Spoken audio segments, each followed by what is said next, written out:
Welcome to Tabletop Tommies. I'm Jonny, And I'm Phil. and it's a very special episode. Interrupting the alphabetical Armies of series, we've got the brand new release from Warlord coming out. It'll probably be in your post boxes by the end of the month. We've got Armies of Germany. So we'll be going through that at length, looking at what's changed, the good, the bad, the ugly. Oh, has it still got all of the things we've enjoyed in V2 and even more fun? It'll also, as it's the first army book, I guess it'll also be indicative of what we should expect from V3 army books. What do you reckon, Phil? Yeah, I think that's a really good point about what we may expect from the V3 Army books, because there are changes. There are changes to national special rules and units from the rulebook, which came out in September. So obviously, Armies of Germany is coming out at the end of January. So within, three and a half, 4 months, we're seeing changes already. So yeah, I do hope that some of the things that we are going to talk about will be reflected in future Armies of books. Yeah, I think there's some stuff in here that people were asking for. There's some stuff that hasn't quite made it. I think they haven't quite gone as far as I know Bo wanted them to go with the way that they do the force organization and things. But Yeah. there is quite a lot of sort of like good, what you would call quality of life changes, I would say. Yeah, absolutely, definitely. Yeah, yeah. There's possibly some things that people weren't asking for, which may or may not fall, positively depending on your perspective as well. So yeah, I think that what you said a minute ago about the good, the bad, and the ugly, that I think that's probably fair, but we'll see in however many minutes it takes us to go through it. We're not going to go through the whole book because it's 128 pages. There's a lot in here, so we're not going to be deep diving every single unit. We will focus on the big changes, which is going to happen at the start because it's around national characteristics and army special rules and so on. And then also some units that have taken our eye as well. I do want to say before we get into it, big thank you to Warlord for sending it to us early. It's the PDF is looking great in terms of the quality, the layout, all that kind of stuff. So when we get the physical copy in our hands, hopefully that will be the case as well. Absolutely, yeah. And it is a bit of a tome as well, about, I think it's 125 pages, which, as army books go, that's quite a big book, I would say. Yeah, it's weighty. Yeah, it's 125 pages plus the cover. So yeah, it's a big old beast. And on that note, I guess we should just jump in, Johnny, shouldn't we? Yeah, absolutely. I mean, as you said a second ago, we're not going to deep dive every single unit. If your favorite unit isn't mentioned and you want to know if it still exists, drop us a comment underneath the video and we'll get back to you to say whether it's still there. But jumping into the book proper, the first sort of 11 pages, would we say, are sort of the background of Germany in the war. And Yeah, there's some good stuff there. yeah, and we saw this with the main rulebook, didn't we? That they'd written some nice kind of like overview of the war. Very early indication that the early media and early mid late distinction coming in. So when it is talking about Germany through the war, it is broken into the periods, early mid late. And that was something that Warlord had talked about already in their releases. Prior to the book coming out, that we are seeing a shift to units being designated as early, mid, or late. Yeah, and that's quite a nice change. I think, from my perspective, the thing that's missing from this early history section, or the history section generally, is I like battle maps and Arrows. arrows. I like to see the individual campaigns. Yeah. And speaking of, there isn't a lot of like theatre specific information here. We've got sort of army specific information, like what a Fallschirmjäger force might look like and how they fought. Yes. But we haven't got sort of like, here's Africa and here's, I don't know, here's Europe and here's the Battle of the Bulge. Yeah. It's quite generic information, but I guess, do you think that's just to keep the book not too weighty? I would expect so. Yeah. I guess until we see other armies of books, to compare. And obviously, the way that printed stuff works is there's a certain number of pages and you go over those number and then you've got to include a whole other amount of text and material to increase to fill the pages effectively. So there will be probably, I would imagine, there are some constraints there, or a decision made in terms of how big is the book. If we tip over a certain amount of words and images, we're then going to have to commit to a number of more pages. Yeah, and it does make me wonder long term if we're going to see thinner theatre books again. So we'll see theatre books again, but they'll just be really thin because obviously there's so much in this. But I guess jumping into the rules, page 22 is where the rules start. Yes. Do you want to talk us through the national characteristics you can expect if you play in Germany now? Yeah, so we have some changes. The first one is not a change. So, Hitler's buzzsaw, it is what it has been. So, German light and medium machine guns fire one extra shot. This applies to both infantry units and vehicle-mounted ones. And there's a nice little clarification for vehicle-mounted ones. You halve the number of shots, then you add the one. There's been a little bit of chat about, do you add one and half and then round up, or do you halve and then add one? But yeah, nice and clear Yeah. there. It, functionally the same as rounding up. It is a bigger rule now, I would say. Now that we've nerfed tanks, MGs, Yes. Yeah. getting an extra shot is huge because basically it's made you a third more effective. Yeah, yeah, and you take something like the Panzer CDEF, which gets the extra coaxial MG. That is a big change. Three MGs on a Panzer compared to three MGs on a Stuart, for example. Yeah, massive. Yeah, And then the next one, which an exciting new change. I like this. So Blitzkrieg. Yep. It is still that you can take one additional order dice from the bag when making a U-men snap to action with your officer, but it's only for regular and veteran German officers, not for Spoiler alert. inexperienced. Yeah, and I really like that. Yeah. Well, the big spoiler there is that Germany can now take inexperienced officers, Yeah. but you've got that additional sacrifice for it, which is a really interesting dynamic. I think that's a well-written rule because of that. Yeah, so you can take inexperienced German officers in the main rulebook for V3, but you couldn't in V2. I like the fact that they've said with the Armies of book, inexperienced German officers don't get that benefit, which may well represent how Warlord would like people to view their officers and their officer teams and the use of them on the battlefield. Hint, hint. Give us a couple of minutes and we'll talk more about that. Indeed. Our next rule then, Phil, I guess. Yeah, so initiative training. So we had this in V2. It is slightly different. And it's So for better, I think, personally. yeah, so regular and veteran German units are not affected by the -1 morale penalty for losing the squad or team leader.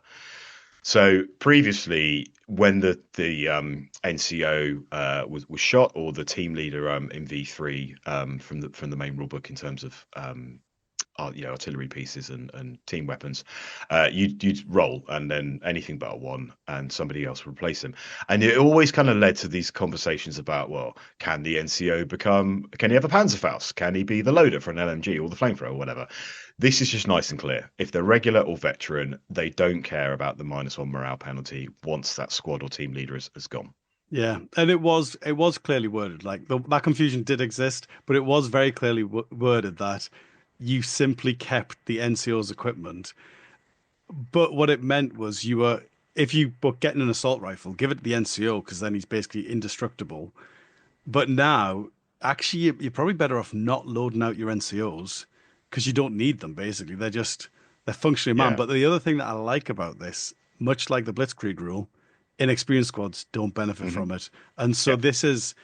it's nice that it's themed around a well-trained German army rather than sort of your boys and old men force in sort of like defending Berlin's in the last days of the war, because obviously they're not well trained enough to sort of take over the squad on a whim. Yeah. Absolutely. Yeah. Yeah. And the last one is new. So Tiger Fear is gone. Huzzah! Huzzah. Huzzah! Not that many people played it, but Tiger Fear is gone. Instead, we have Panzer Ace. So, to read it verbatim, although the term tank ace is from contemporary use, many German tank commanders and their feats have attained an almost mythological status, partly through propaganda, but also through sheer skill in battle. So, what it means in the game, a single veteran vehicle in your force, among those that have this option in their vehicle entry, may be designated as a Panzer Ace. When using its main gun, it receives an additional +1 pen modifier on the roll to damage all enemy vehicles, as well as an additional +1 modifier when rolling on the damage tables, and this does not apply to coaxial weapons.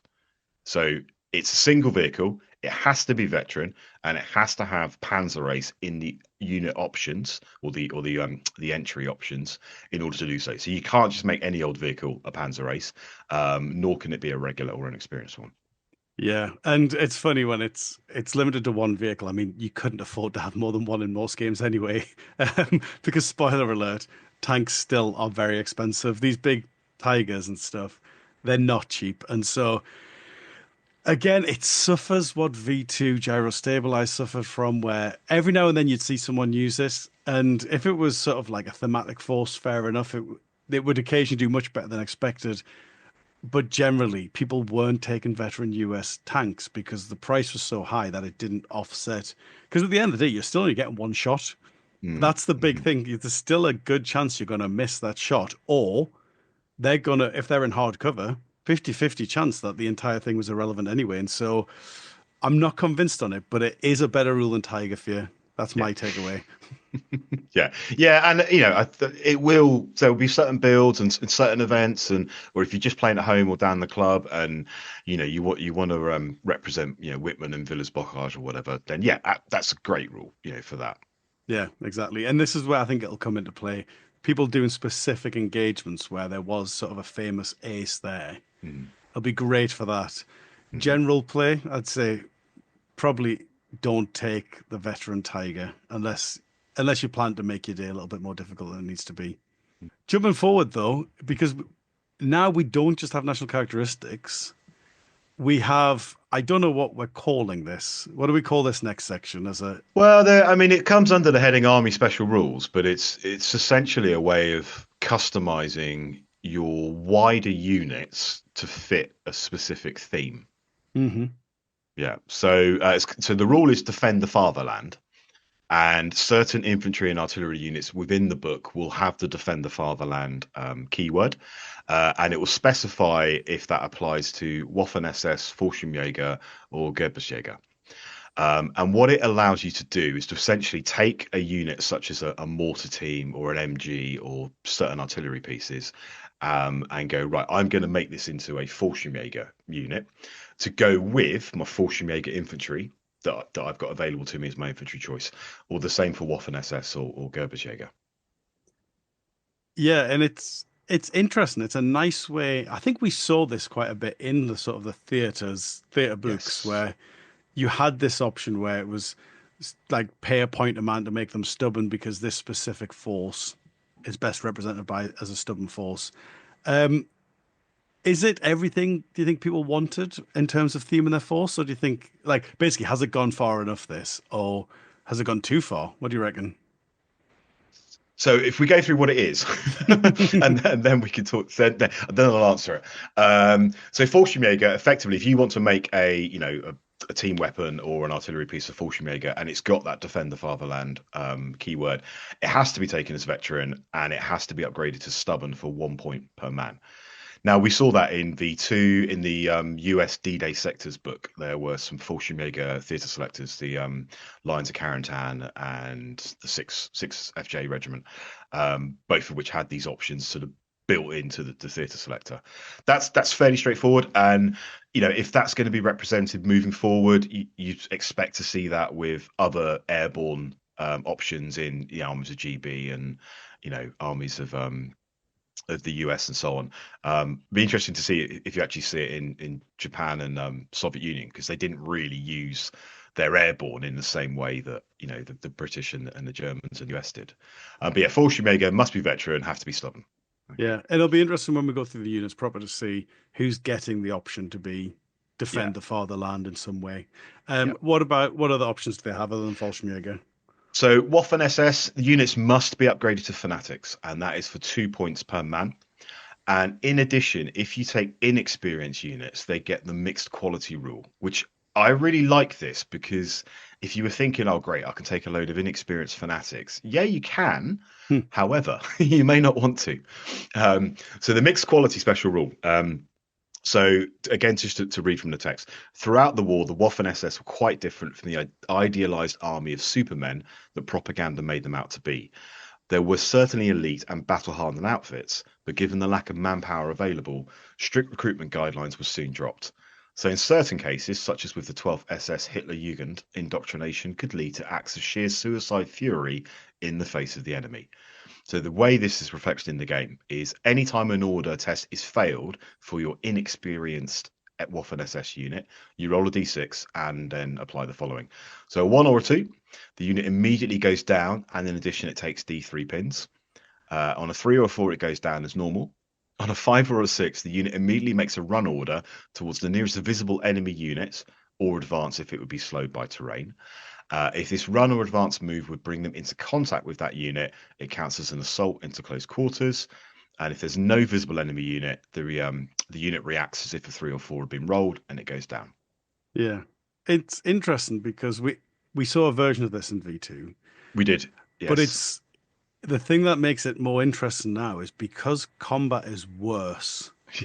Like your inexperienced got charged in. Now that they're going simultaneous, you don't even have that advantage. Yep. Like this rule is even more dangerous than it was in V2, I would say. Yes, I would imagine you're not going to be pushing forward your inexperienced SS units just in case they do fail and so on.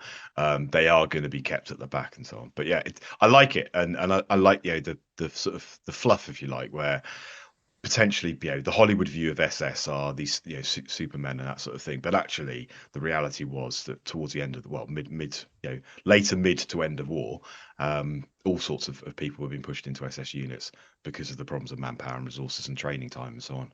Yeah, and also the thing that I do quite like about this as well is it ties nicely with new officer rules. So now that with the proliferation of officers and the improvements in morale, actually, this is quite an easy one to negate by just making sure you've always got an officer near them, because then they're unlikely to fail.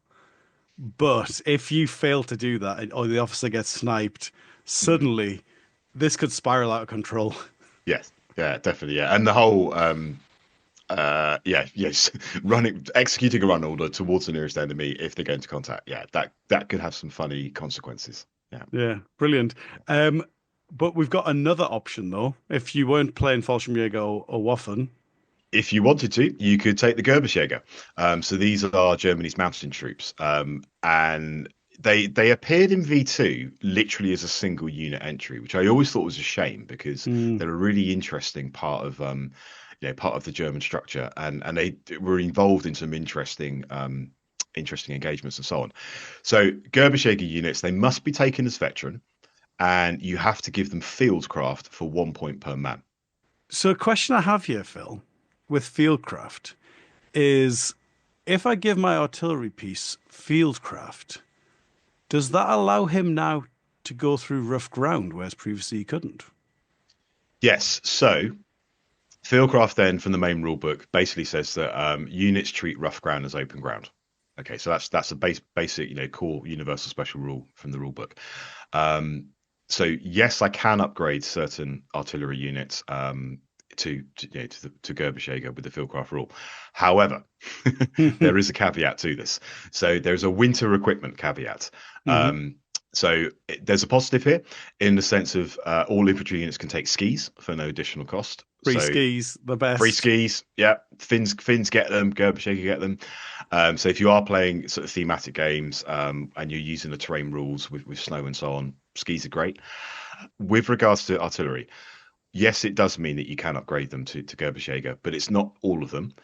And in order to do so, having paid for them to be veteran and given them the fieldcraft special rule, you must remove all gun shields. And what it means is that the unit upgraded in this way is not affected by difficult ground like other artillery. Instead, it may move through difficult ground in the same manner as infantry and ignores all negative movement effects related to snow or ice in scenarios that introduce them.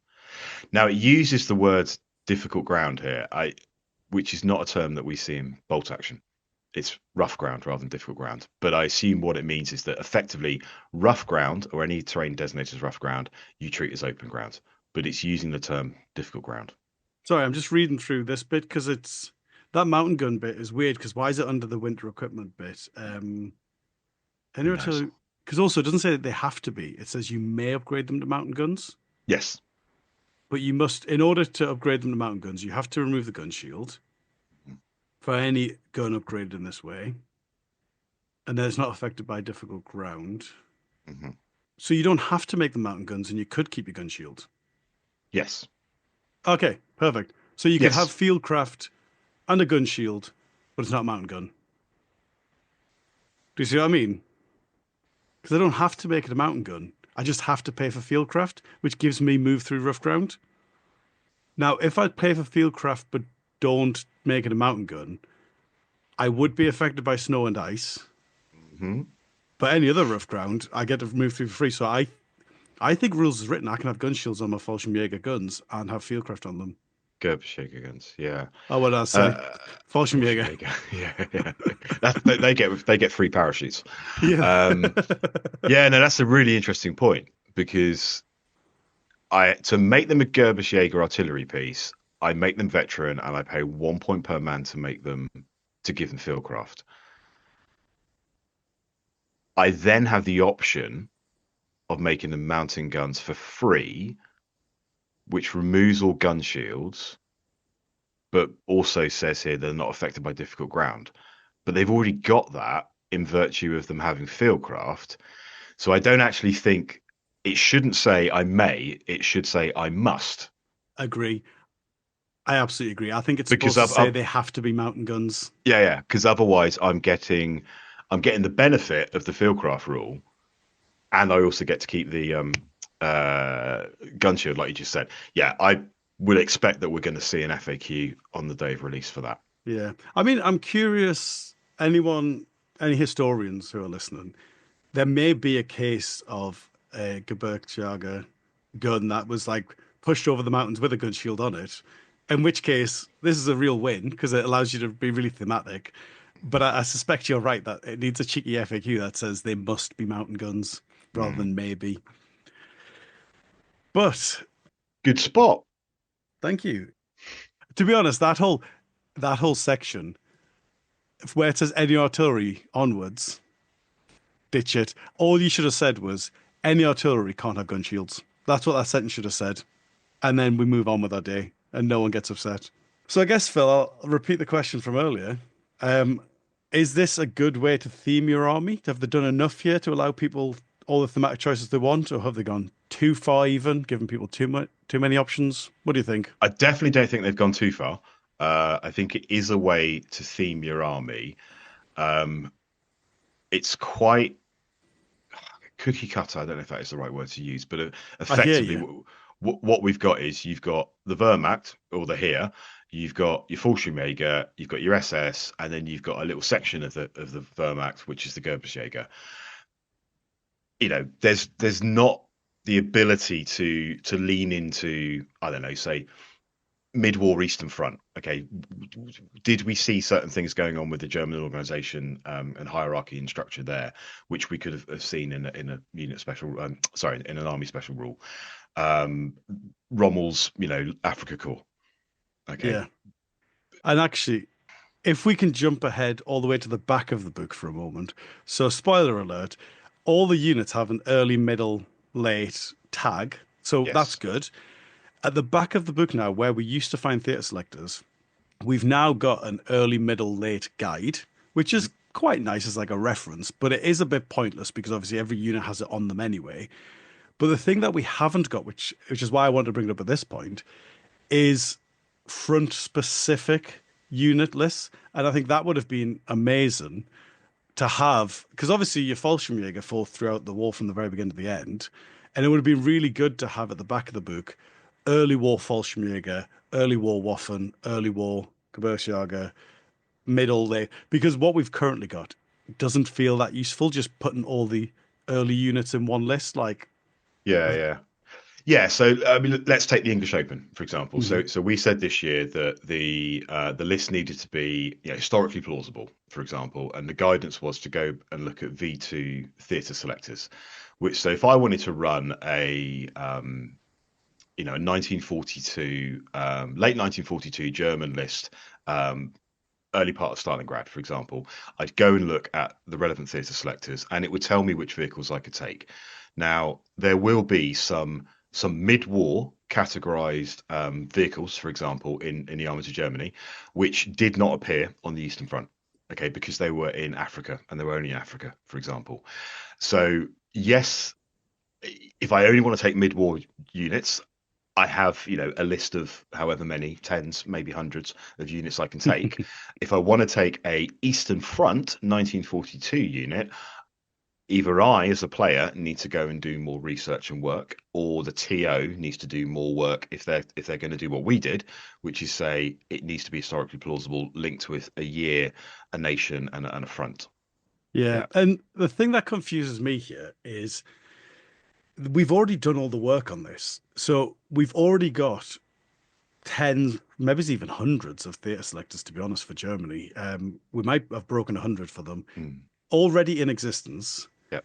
Now you take away the amount of that unit that you can take, basically. So Yeah. next to like the 0 to 2 of, Yeah. and you just basically copy and paste that entry, deleting those, and it's what maybe it's an afternoon's work. So I'm a bit confused why we haven't just copy and pasted the theatre selectors in that way, so that people have a guide to just what units appeared where. Which is interesting because a lot of the unit entries are simply lifted from the V2 campaign book. So there's been a lot of elements of using what's already been created and worked on and designed and all that sort of stuff, putting it into V3. But actually, the slightly more structured and informative guidance that would come from a list of units relevant to an old V2 theatre selector isn't there.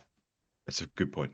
Yeah, and I think you're right there. The fact that they have copied, and no one begrudges the fact that they're copy and paste and stuff, because No, if it doesn't need changed, why would you?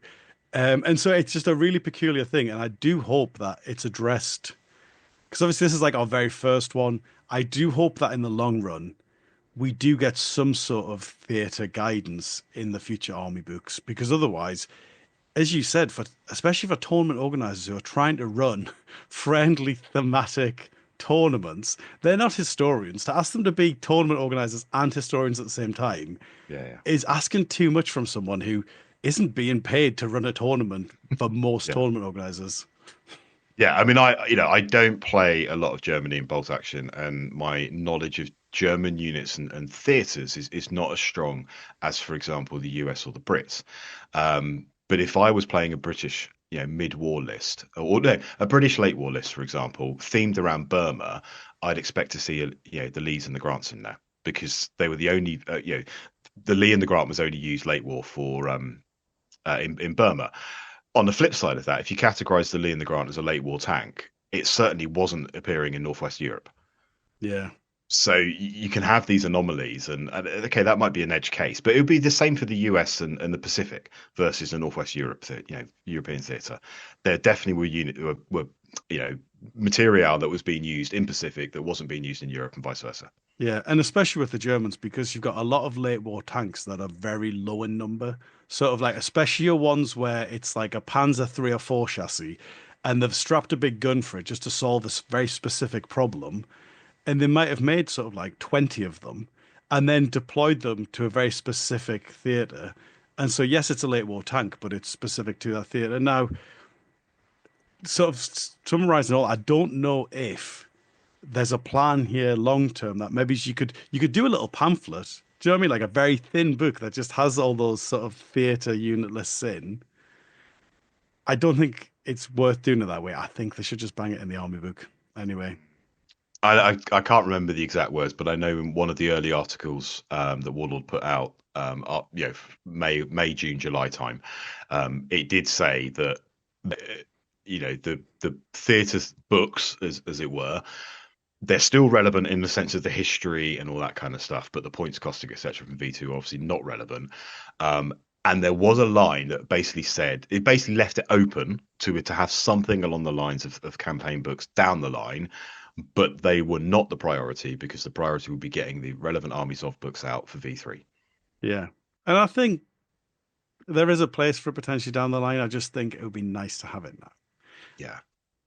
But shall we move forward into some exciting new rules and old friends, I guess, as well? I notice immediately on the next page. So we're on page 25 for anyone who is listening to this after you've got the book in your hand. We've replaced the old camouflaged rules boxes that were green with new grey boxes for like our side rules. Because we've got the Quartermaster stores as its own unique little page there for Shurs and armored skirts and demo charges. It's interesting that we haven't put like this as a concept I don't have a problem with, but I Mhm. wish you'd put all the equipment in one big. If you're going to separate equipment out to give it special rules on its own, put all the special equipment in there together, and then that gives me a single place to look.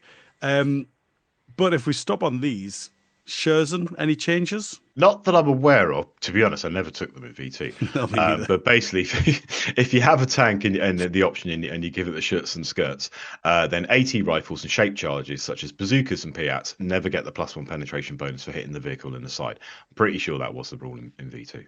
Yeah, basically, I think it might have just been shape charges, and they might have had tank rifles, but I don't know. Pop it in the comments if I'm wrong about that. Demo charges have had a bit of a glow up. Yeah, so demo charges. So it's obviously going to be pioneers and stone pioneers and that sort of thing. Yeah, and it's the same vibe. It's just they've tidied up the rules really quite nicely. Where now, instead of just being like adjacent to the unit, whatever that is supposed to mean, you now put down 25mm marker, which also means you sort of place the marker in contact with the building you're trying to demolition or whatever. It also nicely solves that problem of the 1-inch gap because your marker's 1 inch, although technically not, I guess, 25mm. Close enough, yeah. Close enough, we're just going to call it that. To the nearest inch it is. And so that again solves that problem because I guess you're adjacent if you are within the 1 inch if gap. There's a marker between you, yes. Yeah. Mm-hmm. So that's nice. And again, it just does a big boom, doesn't it? 3-inch HE. 3-inch HE, yeah. It triggers once you've moved away. It may get destroyed if the unit is assaulted and or destroyed beforehand and that sort of thing. So yeah, it's a nice little clarification there. Yeah. Yeah, and I quite like as well that you have to run and you can't assault. So you're using your entire turn to blow this up. To get out of the area. Yeah. Oh, by the way, I'm just going to assault this unit that's next to me. Yeah. No, you can't. Yeah. A lot of fun as well. It's a one-shot weapon, but it's a lot of fun. Moving into the core rules, though, officers have had a bit of a glow up as well, haven't they? They have, and I am really liking this. So before we get into the detail, there's been some questions since the main rulebook came out about can I give officers cavalry?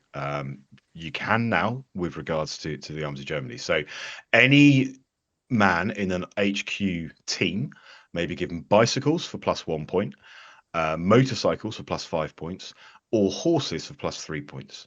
So for those of you that are wanting to represent, let's say a recce platoon, for example, and you're taking the German SS cavalry option, you can also have your officer for that recce platoon on a horse.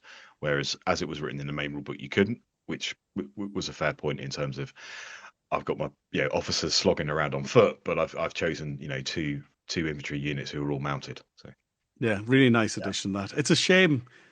I guess you can't put it in the main rulebook because not everyone will have had motorcycles or bicycles that they've used militarily. Yeah. But I can see this becoming a fairly generic rule in most army books.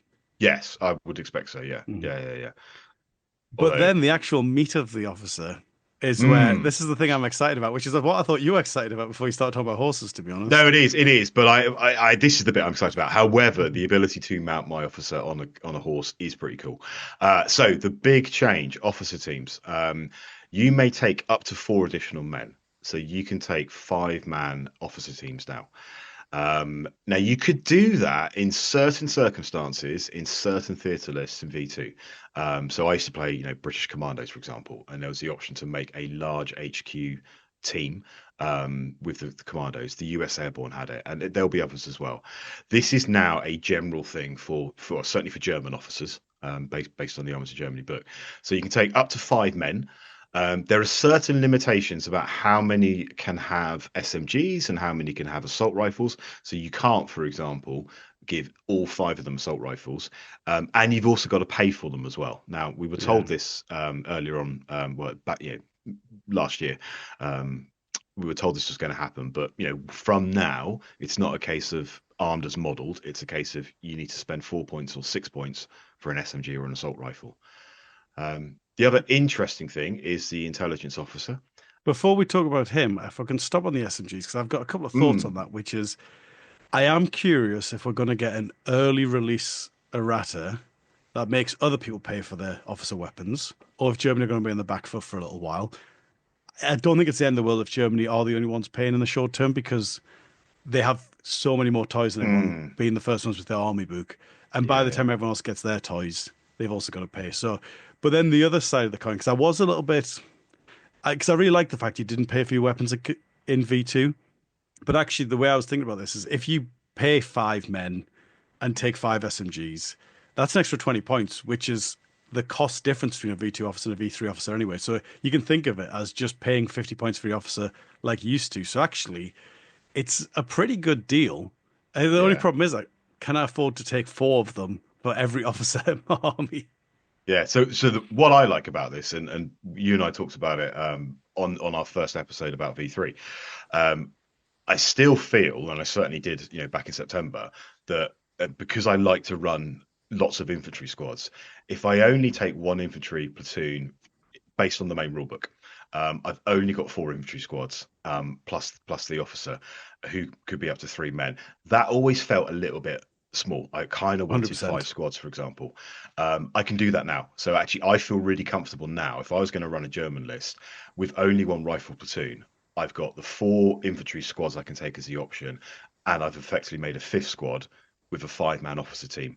6-man if they're Fallschirmjäger, because the Fallschirmjägers, if you use the defend the fatherland rule, you can add a 6-man, for example. I do like that. So it makes, for me, it makes single rifle platoon lists more flexible and not more viable, because they are viable. Mm. But I will feel comfortable with 4 infantry squads and a 5 or 6-man HQ team. Yeah, Yeah. I agree. Because I think 4 didn't feel like enough. When you were running, sort of trying to run a generic platoon from V2, but in V3, Yeah. the 4 squads on their own, it did feel like you wanted to add either an engineer platoon or a recce platoon. So I 100% agree. For Yeah. me, I'm going to run a lot of engineers still, and so Yeah, I can't and imagine it so affecting you yeah. Well, if anything, that it's much. it's making me a bit sad because actually it would have been really nice if I didn't have to run a rifle platoon, and I could have taken my officer squad with my engineers as my rifle squad, because I'm still paying that. My officer tax is now a 2 rifle squad tax basically, but we've got some fun units coming up for that. But before we get to infantry, I'm going to go back to when I interrupted you, which was when Mm. you were talking about intelligence. Yeah, so you can take the you have the option of including the intelligence element that existed in V2. However, it's not an additional man. You basically pay 50 points and 1 officer across your entire force. So that will be a platoon commander or your company commander, may be given the intelligence training special rule for plus 50 points.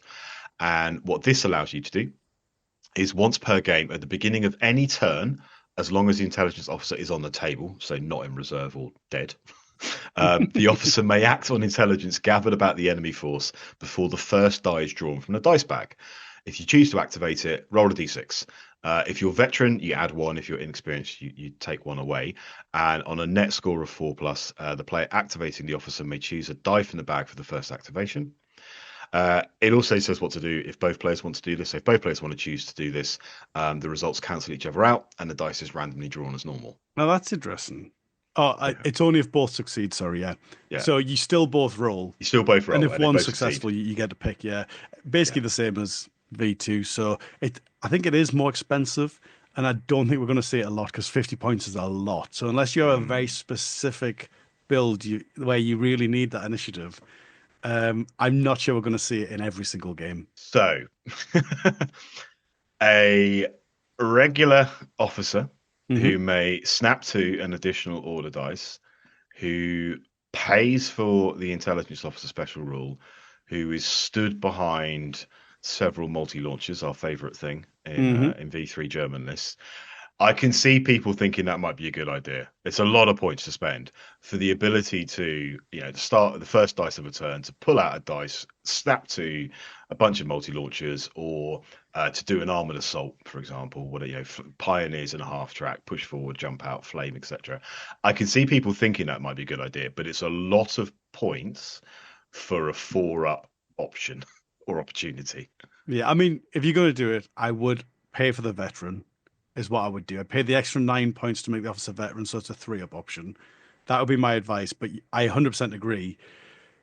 It'll save you once. There'll be one time where it's incredible, especially like when I used to run the regular platoon in V2, and Hmm. I'd rush a truck with 3 units in it up, And then I would use the officer to snap the units inside, and we'd all get out and have a good time.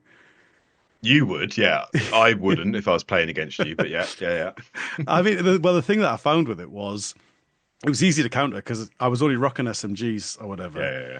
Now you can do it with flamethrowers, which makes it a little Hmm. bit better, but it's a bit of a one-trick pony because yes, you got that initiative, you got two units out that flamed loads of stuff, but then actually they're stood doing nothing, and you've got less dice than your opponent. So I think it's got potential, but it's also got huge potential to be a bit of a trap.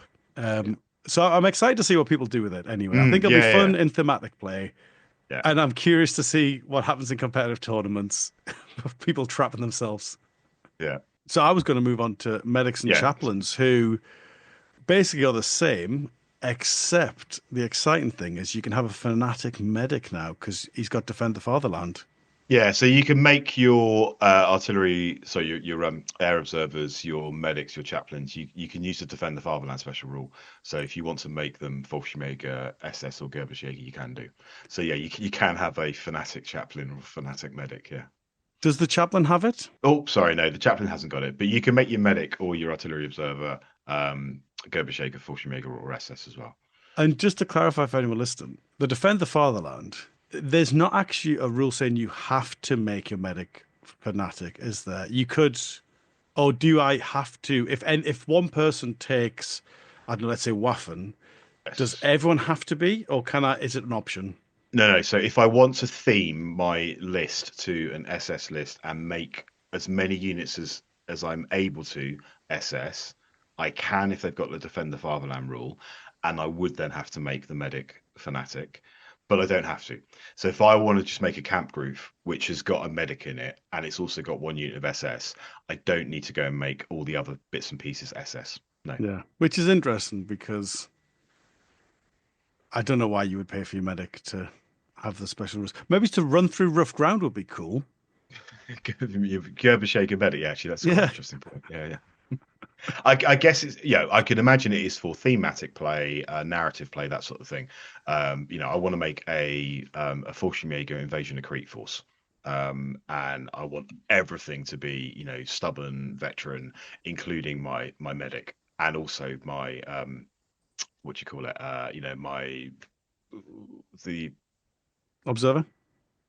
no, I was actually thinking of the artillery piece, the little recoilless rifles that they use, which are like howitzers.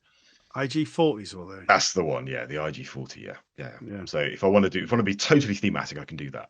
Yeah, nice. And I do think actually for thematic tournaments, there might be something here saying that if you've got Defend the Fatherland and you're representing that specific force, you should really be paying the 2 points to upgrade it, or the 1 point if it's stubborn. yeah, and that's pretty much what I did for the English Open. If somebody was saying, yeah, we're going to be running a British airborne force or US airborne force, like fantastic, but you need to take your units as veteran. You can't have an inexperienced officer running around with a bunch of veteran infantry. Yeah, I could see those thematic narrative events requiring that. Yeah. Yeah. Moving into infantry, I think it'd be worth us just sort of talking here. If we highlight what units are available, we're not going to deep dive specific equipment. Generally, they've got what you would expect. So if they're early war, they'll have light machine guns at 15 points, same as they usually do. If they're late war, they'll have Panzerfaust. Assault Middle, rifles. Yeah. somewhere in between. The thing that I do want to highlight, because it's sort of pertinent to all of them, well, all the Mhm. late war ones, is the Panzerfaust they've really done a number on it, haven't they? In terms of the points cost. Yeah, it's like 15 points for a one-shot weapon. That is usually because usually you're moving, Hmm. you Hmm. might be hitting on a five, let's say, 15 points to miss. Hmm. I'm not sure. And it's a I shame because I think we're not going to see them. Yeah, I can see a role for them for a unit that wants to get to a certain point on the battlefield. So if you're playing key positions or something, and it wants to sit there, the Panzerfaust is there to stop enemy vehicles getting too close, get into point blank, getting all the bonuses for being a point blank, that kind of thing. Rather than this is a tank hunting unit because it's going to cost you 15 points per single shot. Yeah. And I think just to address why I think it's 15 points now, we do have that amazing ability to shoot buildings now and count as a 2-inch template. against buildings, which is a really nice ability for these shape charge weapons. But I think it's been slightly overcosted, and it's going to lead to them being quite a rare sight in most games. But going through, you've got your here infantry, you've got your grenadiers, you've got your veteran grenadiers for the late war. You've got Panzer Grenadier, who interestingly get the nice mechanized infantry rule, don't they? Yeah, so the Panzer Grenadier, so they're mid or late war. They may re-roll any failed order test that's required to mount or dismount a transport vehicle. And in addition, if the vehicle they're in gets destroyed, the unit suffers D3 hits rather than D6. You can take them as regular or vets, and they are 11 or 14 points, so they're one extra point compared to normal regulars or vets. I quite like this, and it fits in with the idea of having like a mechanized assault force, making use of the snap to option. You bundle forward, you jump out, bish bash bosh, off you go. Yeah, really cool. And that additional bit at the end, which I think is brand new, I don't Mm. remember seeing that anywhere No, else, where you that get is new, yeah. D3 instead of D6 hits, is a Yeah. really nice addition to be included in the 1 point upgrade. So I'm quite excited about that. Yeah, Um, definitely, yeah. Moving forward, though, we've got crowd shooting. So if you want some motorcycles, which you won't because they're still, what is it, 5 points a Five motorcycle? five points per motorcycle, yeah. And you You still can't shoot might, on the move. Why would you? I'm because going to I stop want the. to run my DAC force, my Recce DAC platoon, and they're all on motorcycles. And I've got a Kuba wagon with my officer inside, barking orders out with Recce. That's why. Yeah, no, put them in transports. And if you want motorcycles, take them as armored cars. Yeah. It astounds me that the motorcycle rules are still so bad in the main rule book, but I'll not dwell. You then have your Jagas, don't you? Yeah, you got the Gebirgsjäger, so you got early war and late war. So early war count as early and mid, and late war count as mid and late. I'm saying that purely because they're called Gebirgsjäger Squad brackets early war. That is basically because of the options available to them. And there are other things. There's a Fallschirmjäger early and a Fallschirmjäger late. However, an early war unit fits into the early and mid period, and the late war unit fits into the mid and late period. Yeah, and they've got the winter equipment rule where they get free skis. Yeah. They have another rule called Pathfinders, and I have not been able to find what that rule means, either in the Armies of Germany or the main rule book. So I don't know. Do you know what that rule does, Phil? Hold the front page. The answer That's is no, then. One eternity later. Is it definitely not in the main rulebook? I've control F'd it. I mean, Okay. let's take the time to have a look because I'd Mm. hate to put it out saying it's not there. One eternity later. Unit Special Rules 118 is where it should be, surely, shouldn't it? No, it should be there. Yeah. And so 118, I'll not use the reference. I'll just go to the actual page of the book, just in case it's been missed there. You've got bicycles, cavalry, engineers, fanatics, fieldcraft, green, infiltrators, motorcycles, shirkers, snipers, stubborn, tank hunters, tough fighters. No pathfinders. I thought it might have been like a reference in, when sometimes the first time the special rule comes up, it's in that entry. Yeah, But but it's not. but this is the first time it's come up in the book, and it doesn't come up later in the book either. One eternity later. Fallschirmjäger. Pathfinder's not in the back of the rulebook, is it? Whereabouts are you thinking?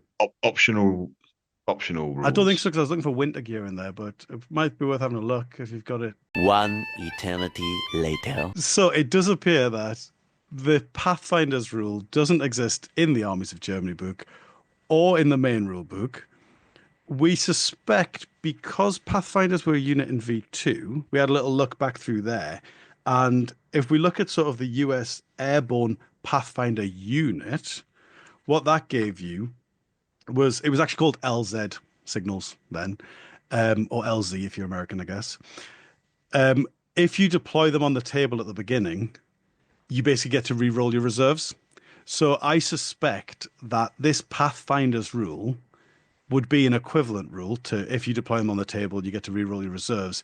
The thing that I find peculiar, though, Phil, is in the Armies of Germany, that would be more thematic with a Fallschirmjäger, wouldn't it, rather than the Gebirgsjäger? The Gebirgsjäger. Yeah, I'd expect that. Yes. So, well, certainly early war Fallschirmjäger, when they genuinely were being used in a parachute way rather than just Yes, that's being true. elite light infantry, later on in the war. Yeah. Um, Was it Crete the last time they dropped in?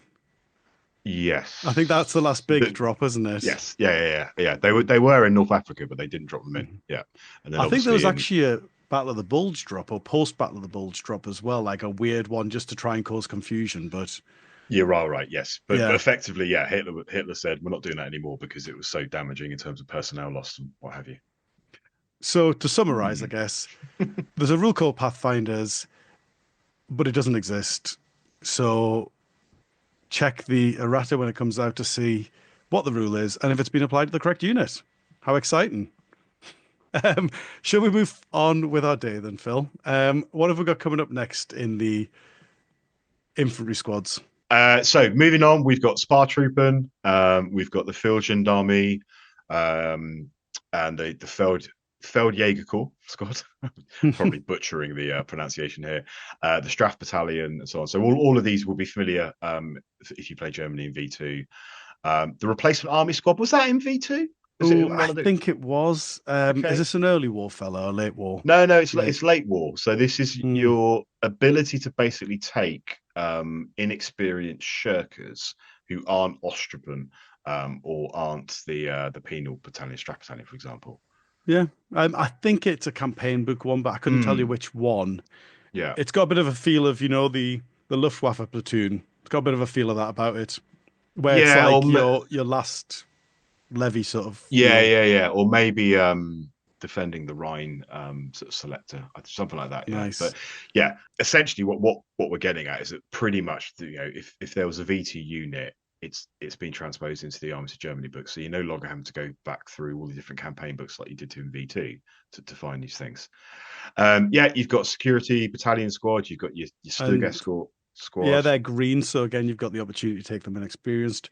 Before we move on to the Stug Escort, which are Mhm. just your Stug Riders, basically, Yeah. if we can go back a minute to the gendarmes, Yes. because I just wanted to quickly highlight that hasn't changed. They're very similar. You've got sort of the if you're in reserve, you can give the traffic directions to Yeah. improve Yeah. the. Yeah. So for myself, where I was saying earlier, where I have to take rifle squads that I don't necessarily want to be my offensive force, You might take this squad because you're putting a bunch of guys with flamethrowers in vehicles in reserve to come on the outflank. or even if you're playing like For tank example. wars, because if you're doing like an armor platoon, and obviously Yeah. you want to keep your tank back until they've showed their hand, it's a Yeah. really nice way to guarantee your tank gets on. And they Mm. do have that the chained dogs one as well, where they can get the Straff Battalion They to can, do stuff. buff the Straff Battalion. Yeah. Yeah. So I just wanted to highlight that in case anyone was wondering if that was still a thing. It very much is, and I expect to see them. Yeah, moving on. Green Grenadiers, we saw them in V2. I'll talk about the Brandenburgers, which are tough fighters, fanatics, veterans, 19 points a man. What were they? What were I they in think there were V2? 18. Okay, so they're Don't expensive. quote me on that though, because I could be Yeah. wrong. So they get behind enemy lines, which allows them to ignore the -1 modifier for coming onto the table, which is 4 inch. So when outflanking, yeah. Hmm. Sabotage, so they still affect people in reserve coming onto the table, and then the paranoia, which impacts the food bar roll as well. Now, the thing that I like here is there was a version of Brandenburg. We've seen like six There's versions of multiple Brandenburgs, versions, I wasn't there? Yeah. think. So I like that we've just got one version. That's the first thing I Yeah. like about this entry. The other thing I Yes. like is we've got rid of. There was a Brandenburger rule where if you passed your test to come on in the outflank, you then take a second test, and if Yeah. you Yeah. didn't Yeah. Yeah. pass that, you couldn't come on past I think 12 inches up the table. Yeah. Something like that. Yeah. So that's gone. And that's a great choice because, as I've always said, rules that just negatively affect your opponent are Yeah. not fun rules. They might be powerful, but they're not fun. And so I Yeah. like that that's gone. Yeah. Mhm. Yeah, moving on, we've got a selection of SS squads. Now the Cossacks, I was going to talk about this one because I like the Cossacks in V2. Didn't get to use them much because obviously they only appeared in case blue. And I used them both mounted and dismounted because they were effectively an 11-point regular. No, I think they might have been 10 points. 10 points regular rifleman who was tough fighter. The difference in V3 then, so a Cossack unit They're 55 points or 70 points, regular or vet. So they're 1 extra point per man. Dismounted. You can put them onto horses for +4 points, and they have the skilled rider rule, which I think is really interesting. And we could see a build that leans into this. So the skilled rider rule means that Cossacks treat obstacles as open ground whilst mounted, except when assaulting defended obstacles. So things like walls, hedges, fences, and so on, all of these things which are obstacles, they don't care about. Which is really nice and fits what you'd expect from a horse, really. Like horses should be able to jump fences, shouldn't they? Well, especially Cossacks, born in the saddle and all that sort of thing. But these will be really useful for that early dash onto an objective. So you're playing sticky objectives. You want to get onto that objective quickly. They'll be great for that. Equally for that late dash to contest an objective, depending on what rules you're playing for objectives. If you're playing siege ground, what was sectors? Yeah. What the old sectors? Again, great for that late turn 5 turn dash into the scoring zone, but ignoring obstacles. So I like this unit. Yeah, and I think it's really good that they've added something for the horses that isn't overpowered. Like the Italian end of V2 double charge horses, I think were a bridge too far for me. This is just the right amount of sort of like additional benefit without being over the top, especially because they're not ignoring the defender positions. Mm-hmm. Now, you do need to be careful, though, because if you're not touching that wall, I'm jumping over it for free. Yeah. And it's not defended. Yeah. Yeah. So I did notice, though, Phil, before we move on, you jumped over the Waffen cavalry. Mm-hmm. And now there is a pricing error on them because the veterans pay an extra point for Fanatic. They come as regular men, 2 points for Fanatic, 12 points a man. Then you pay 3 points for a horse. But there is a 16 points veteran cost, which is one. I don't know how that's come in, probably using V2 Fanatic pricing, maybe? Yeah, so if they're 12 for regular, you'd expect it to be 15 for veterans. Yeah, that's which is enough. A silly little error. It could be a typing error, even, just someone pressing the 6 instead of 5. It's also that the horses are +3 points, but they're +4 points if you're Cossack, and they're only 3 points if you're an HQ unit taking a horse. So maybe the Cossack unit should actually only be +3 points for the horse. I think you're paying that point for the Cossacks to get the skilled rider rule, because I was thinking about that. Okay, so not just cavalry, but also for the ignoring obstacles. Fair point. Yeah, because I was thinking about that because the Cossacks are already 1 point more dismounted, but I think that's to pay for the behind enemy lines rule, and then you pay 1 point extra for your horse to do, which, going back to what we were saying, it does make them a very expensive unit. So you do need to use them effectively if you're going to use them. And it does mean you shouldn't be running them exclusively. I think 1 unit of them is probably the right amount. Yes. Yeah. I have enough for 2, but yeah. I'd probably only run 1. Yeah. Yeah. Just because you can doesn't mean you should. Well, yeah, indeed. We've got Fallschirmjäger. So you've got early and late Fallschirmjäger and green Fallschirmjäger. Which is nice.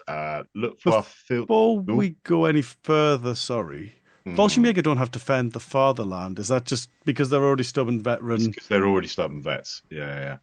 Other than the Grease Fallschirmjäger. So to defend the fatherland, it doesn't appear on the SS Gebirgsjäger and Fallschirmjäger squads because they already have that. It appears on. We'll see it later. It will appear on team weapons or artillery pieces where relevant. Yeah. Cool. Yeah, the HQ options had defend the fatherland, for example. Yeah. So what else have we got then, Phil? Luftwaffe Field Division, Osttruppen, Volksgrenadier, Volkssturm, Hitler Youth, Alarm Unit, Kriegsmarine. All of these things are what we've seen in V2. Did we see the Russian Liberation Army squad, the ROA? That caught my eye. I don't know. You've gone. I think that's a campaign book unit, that one. Yeah, I think that was a campaign book unit. I think it did exist. I think it was like Stalingrad kind of book is where you saw it. You did jump over the Volksgrenadier. I did. I rapidly moved through all of those, I wanted to highlight for 2 reasons. First of all, you no longer have to have assault rifles on them, so there used to be 65 points for an inexperienced squad because everyone had an assault rifle base. So that's a nice one because they've kept their rule where if they go from inexperienced to regular, you can roll again on a 5 up, they can go veteran.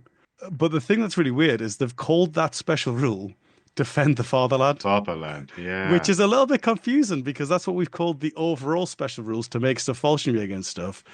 But I And just wanted to presumably, highlight those two things with the Volksgrenadier before we move forward. That no, it's a good spot. Presumably, the rule was called Defend the Fatherland in V2 for the Volksgrenadiers. Yeah. yeah, and it's just interesting that they haven't spotted that clash. But I just wanted to highlight it now because once people get their books, or Yeah, they're yeah. looking, especially when you're looking like online um, lists that people publish, having that rule called Defend the Fatherland when you've got another rule called Defend the Fatherland, there's potential for confusion there. I don't think we'll see much, but every now and then I think someone will get a little bit confused by that fact. Okay. We've got the 5th columnist unit, which definitely appeared in V2. The French Milice Squad, which again was V2. Then we get to our pioneers. So you got Stern Pioneers and early Pioneer and late Pioneer. So that's different. So you had Pioneers and Stern Pioneers previously, but we've now got Pioneer Squad early war and Pioneer Squad late war. So different. Basically, there wasn't, as far as I'm aware, I don't recall a late war Pioneer Squad in V2. It was essentially either Pioneer or Stern Pioneer, and if it was late war, it was Stern Pioneer. Yeah, and Yeah, but that was fine, and I think we did see quite a lot of variants of pioneers in different campaign books as well for the equipment lists. The yeah, thing that I want to highlight though, which is very exciting, one of the most exciting things in the whole book for me, yeah. is the fact we've now got regular pioneers, Yes, yeah, which yeah. tying Yes, back to our, you've got inexperienced pioneers if you really want to take them inexperienced. But yes, which not only is amazing for Armies of Germany, because one of the reasons I was playing US all of V2 is because you can Germany take couldn't have regular. regular Yeah. engineers, and that's how I like to run them. Mm, But it's also going to be a really nice addition for those Axis support miners, like Bulgaria we mhm. talked about, because they can now take a pioneer squad from the armies of Germany. As regular as opposed to their veteran engineer squad. Yeah. Yeah, Okay. well, the Axis support you couldn't take veterans, could you? So, Yeah, yeah, yeah. and so it's a really nice addition for Yes. them, Yeah, yeah. No, that's true. That's which is good. cool. Um, sorry, I'm just going to jump in as well. So the Pioneer squads and the so just the Pioneer squads have the Defend the Fatherland. So that's how you make SS Pioneers or Fallschirmjäger Pioneers or Gebirgsjäger Pioneers. If they all three of them are available. Yeah. It's interesting that the Stern Pioneers were they a No, because separate branch of military altogether? Is that why they don't have it? yeah, what they are. So again, German unit history is not my strongest point, but they are assault engineers, which were not just for regular engineer work, but were very much geared towards storming, assaulting, that kind of thing. They're the ones that get access to the anti-personnel mines, the anti-tank, so the GB39 anti-personnel weapon, or the anti-tank, the stern pistol, etc. Whereas the regular pioneers are just taking the flamethrowers, anti-tank, anti-tank options, demolition charges, that kind of thing. Yeah, and speaking of the GB39, Hmm. it's quite nice. It's expensive, 30 points. I don't Mm. think we're going to see a huge amount of it, but because it's got a 1 inch template for shooting infantry in the open and Mm. a +3 pen weapon for anti-tank, but it's also a shaped charge, which means it's a 2 inch template against buildings. So Yeah. actually, there is potential here because 24-inch range. There's potential in that weapon, I think. Mm. I think if you're going to go that way, you want to lean into it. So don't take a grenade launcher and a flamethrower. I think No. you're putting too many eggs in one Yeah, basket yeah, there. yeah, yeah. Hmm. But it has potential, doesn't it? I think you will see it because it's on the new sprue. It's on the German veteran Mm, sprue. So obviously the German veteran set has effectively replaced the old Pioneer set, which was the Blitzkrieg models with some metal additions. So and we've seen this previously in the history of bolt action. When something becomes more readily available, you do see it appear on the battlefield. Whether or not it's a game changing competitive choice is another thing, but I think you might see it because more people will have it on the new sprue. absolutely. Yeah, the fact that you can do it in plastic now makes me think that I would try it just Yeah, regardless of build. I'm yeah, certainly yeah, going to yeah. try it at least once or twice. But the real star of the show, from my perspective here, Yeah. is the Sturm pistol. Yes. The Yeah, Sturm yeah, yeah. pistol is incredible. Yeah. It's only 5 points. Yeah. It's strength 3, shape Yeah. charge, Yeah. It can only shoot 6 inches, but that's fine. You're getting point blank bonuses for that. But it's got shape charge as well, so you're getting that 2 inch against buildings. Mm. It's just such an auto include, I think. I think we're going to see Mm. every single person who takes Stern Pioneers. I don't see why you wouldn't give a man a Stern pistol. Mm. And especially given what we said a minute ago about Panzerfaust and so on. So Exactly. it is only 6 inches, but it's 5 points. It's just saying to any vehicles, don't come near me because you don't want to be losing your vehicle to a 5 point stern pistol. Yeah, and the other thing that it does as well, which it solves that problem of your flamethrower squad, where if your engineers are just a vehicle for a flamethrower, Yeah, yeah, yeah. you lose your flamethrower, it becomes a pointless squad. But here, They've they're got a still purpose. yeah, incredibly threatening. Now, the thing that makes it sort of your counterpoint is you are having to take veteran engineers to do that. And so you're Mm. paying a big surplus, plus you're paying 1 point a man because they're engineers. Hmm. And so we might not see it in every single German army, but anyone who's thinking about veteran engineers, it's a bit of a no-brainer to take them as Stern Pioneers. Yeah, yeah, yeah. So we move on to the infantry team weapons. So we've got all the options that we would expect. So you've got your Panzerschreck, your AT rifle, your flamethrower, your Goliath, your light mortar, medium mortar, heavy mortar, sniper team. I'm going to flag up two things. AT rifles can't take them late war. They are early or mid. So if you're playing in an event which is saying must be chosen, units must be relevant to early, mid, late. AT rifles are not available as a late war option. Fair enough. Now, given that AT rifles have been fairly popular so far in V3, there might be some people who are looking at it going, that's a bit disappointing. I'm Um, curious as well there because they weren't effective oh historically, so they just no, stopped we using know them. that. I mean, even at the start of the war, AT Yeah, rifles were a bit of a last resort. However, the sort of when we get to Siege of Berlin era, and you've got basically just whatever you can get your hands on. yeah, And yeah, this yeah, is where yeah. like just saying, well, this isn't late. I can imagine that probably I could probably find a documented case of someone using an anti-tank rifle in Berlin in the dying You days of the could war. probably find most things you couldn't use. So I Yeah. get. I was And thinking about this the so other day. Yeah, yeah, sorry, go ahead. if I was TOing, for example, and I was like, right, you've got to choose early, mid, late, and somebody put in a late war list with Hitler Youth and all that kind of stuff, and they included an AT rifle, and they justified it, Hmm. I'd be like, do you know what? That fits, okay. But if it was like, oh, here is my 12th SS, Normandy list, they're rocking Panzerfaust and assault rifles, but can I take an AT rifle? Like, no, you can't. No. Yeah. And this is where jumping back to the very early point, the theater selectors is a really Mm. nice way. Like just copy that over. And that does that job for the TO basically. But it's a good one to highlight. What Yeah. was your other Now, highlight you wanted to do in case it's the so same as the other mine? one, yeah. So this is light mortar teams are not available in late war. Okay. Now, well, the reason I'm saying that is that obviously at the moment there is a bit of a trend for spamming light mortars because rules is written, your spotters and artillery observers can be spotting for any indirect fire weapon. So you take a regular light mortar team that can access that and so on. But if you're going to be playing themed lists in terms of early, mid, late, that light mortar UFO spam is not going to be happening. Yeah. I mean, I'm not personally, I don't mind that. I actually don't think light motors are very good even using everyone's spotters now because it's just because they're so you're only getting 2 hits if the person is playing sort of the conga line against you, which they should be if you're bringing 6 light motors or whatever. And it's so weak that it's not the end of the world. I mean, the other side of the coin is a lot of these units are mid-war.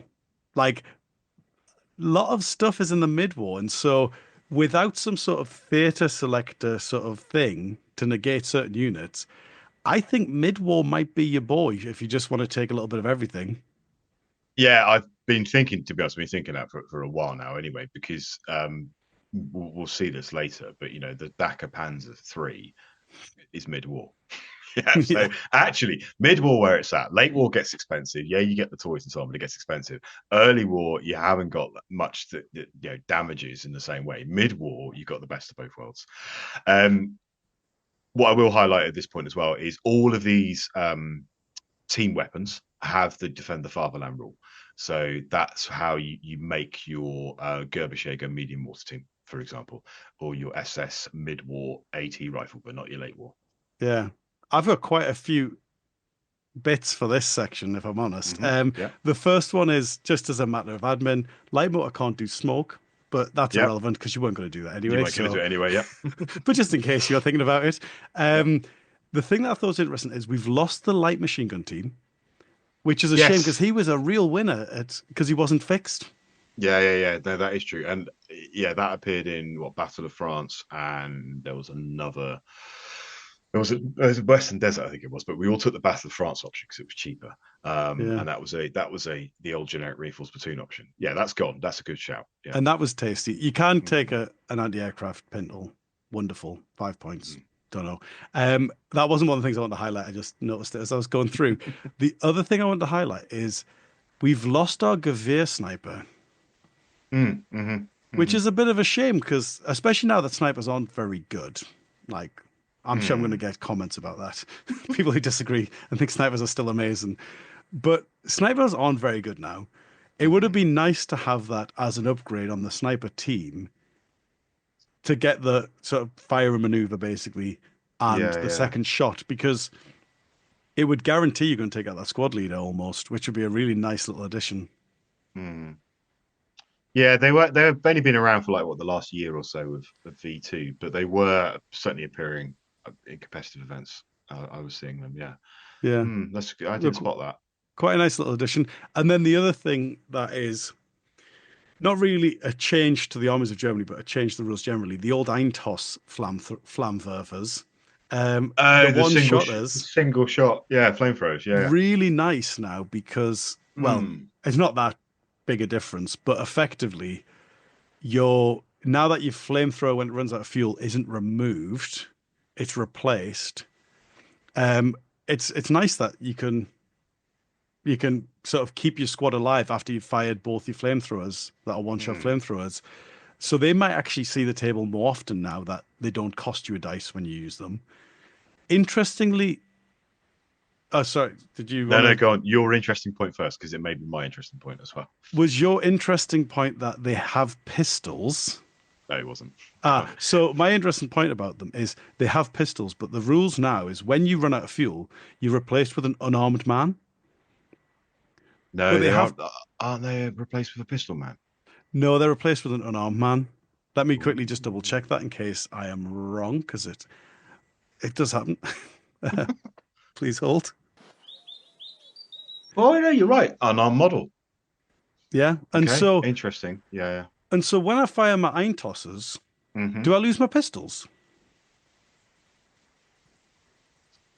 Good question. That's one for the FAQ, isn't it? Yeah, because that feels a bit unfair. Yeah. Because the general sort of flamethrower thing is the idea is that you haven't brought anything else. You've specifically brought something else because you only brought enough fuel for a single go. Yeah. But rules as written, I think I'm not going to be able to use my pistols once I fired my flamethrower, which is a bit of a shame. Yeah. My interesting point was that you can't take the one-shot flamethrower in a Pioneer squad. I don't know if you could in V2, to be fair. But no, I don't think you could either. Purely for the flamethrower team option rather than the Pioneer option. Yeah, and it's quite nice because it's sort of it's a bit like the lunge mines where it's like, I'm sending you in, I'm not expecting you to come back kind of thing. Yeah, true. And the final thing I want to highlight is that the Goliath is still terrible. Basically the same as it previously was at about the same price, 50 points regular. But just about as effective. You can take a Fanatic one if you want, though, because it's got the SS Defend the Fatherland option. Oh. I mean, I'd rather have run through rough... Took the words out of my mouth, yeah. I'd rather have Fieldcraft, but I guess you'll take what you're given. Moving into artillery, my reading of it is that most of it, I don't think anything's gone missing in the transition. No. There's a couple of extras. Lots and lots of them have Defend the Fatherland, though. There's only a few, I think the 88 doesn't have Defend the Fatherland, is that right? Oh, sorry, the dual purpose one does, but only if taken as Waffen. Or Fallschirmjäger. I mean, it doesn't actually say that, just my copy here just says if taken. I'm looking at the same one. No, no, look above. Look under options. Oh, sorry. Yes, I see that. Good. It's interesting in the special rules bit. There's an open brackets if taken, and then an incomplete close there in the special rules bit. That's what I was referring to, but that's just a typo rather than anything else. Yeah. My So Nebelwerfer, can I take that? Can I take a Fanatic Nebelwerfer? you can take a Fanatic Nebelwerfer, but you can't take a Gebirgsjäger Nebelwerfer. So it is worth saying that when the Defend the Fatherland article came out, there's a few people on online saying, "Oh, I can take my Flak 88 with Gebirgsjäger rule and move through rough ground and so on." Not so if a unit has the Defend the Fatherland option, it will have in brackets which ones it applies to. So some of the Defend the Fatherland options will be Fallschirmjäger, SS, and Gebirgsjäger. Others may only be two or only one of those. So it's just worth bearing that one in mind. Absolutely. Yeah. Interestingly, we've got a few that don't. Like there's the 88mm Pack 43, which isn't your versatile version. It's just an anti-tank gun. Is that actually a new unit as well? Do you know? No, I think I can't remember seeing it, but I don't know if it's just because people never took it because it's like 140 points for a super heavy anti-tank gun that's static. It's quite a bit of a motor bait, isn't it? I think it did exist in V2, but I don't think people took it. But I might be wrong. Yeah, and if you are thinking about taking it in V3, I'd say spend the extra 5 points because we've got get for the Pack 44.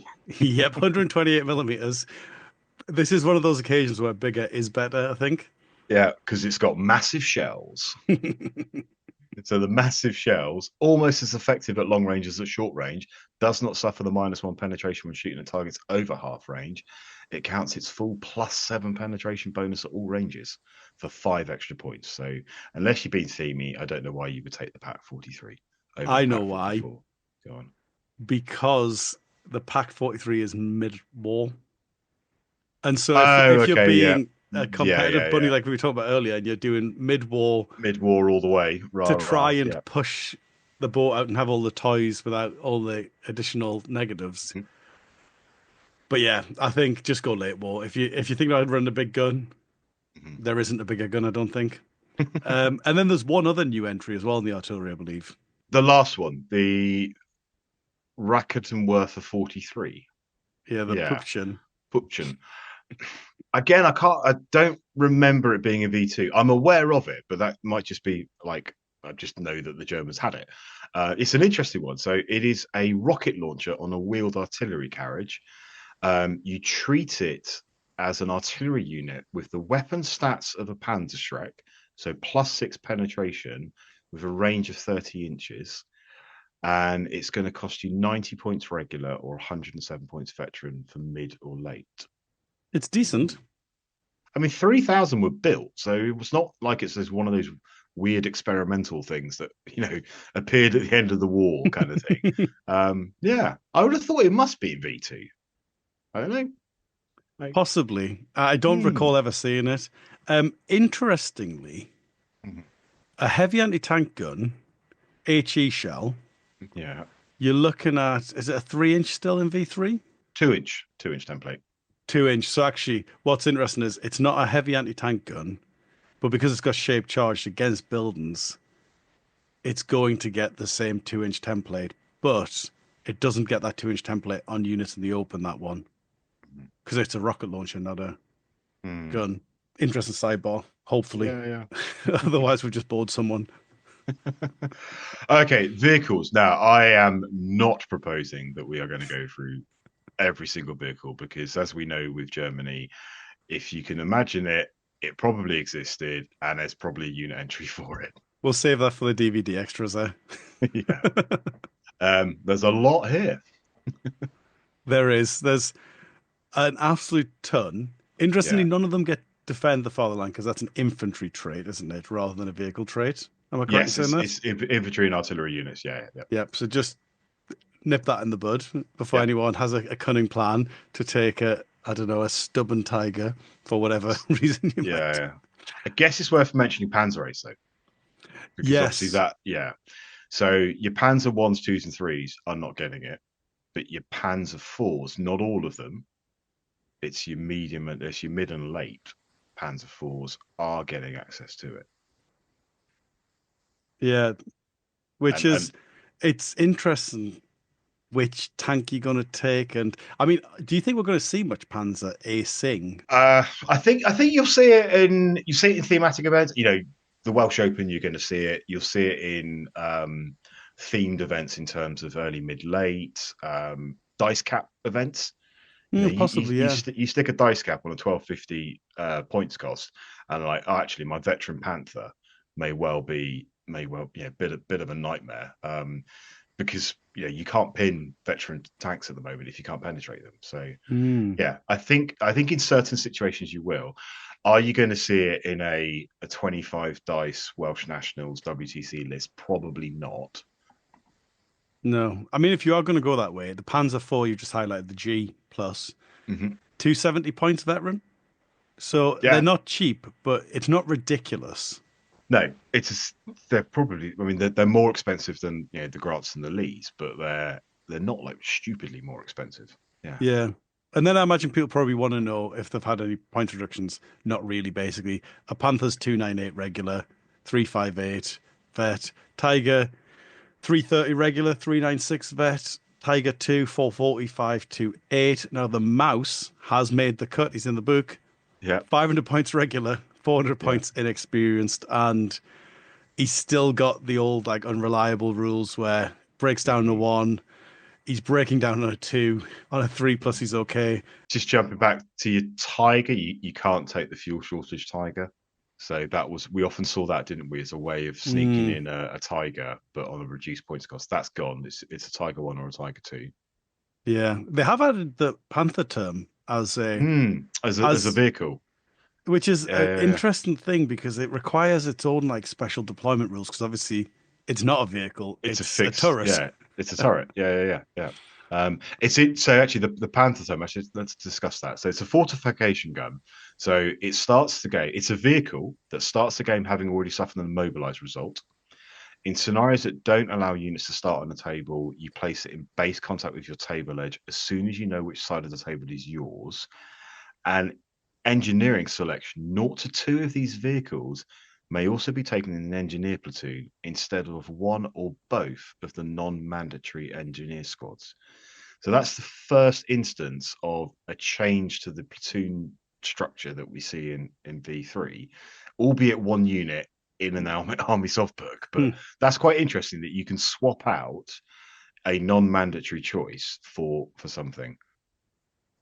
And jumping back to our earlier conversation about, it would have been nice to have maybe seen, a bit more customization.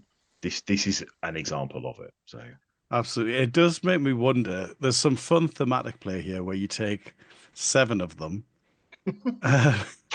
Obviously, the points cost is through the roof, so it has to be thematic. But if you take 7 of them and then form a gun line, and then you have, I don't know, inexperienced troops between them, that's probably a lot of fun thematically, but it's not going to be great. I mean, you're getting your +1 from firing with the gun, and the inexperienced sort of cancel out. But I don't know.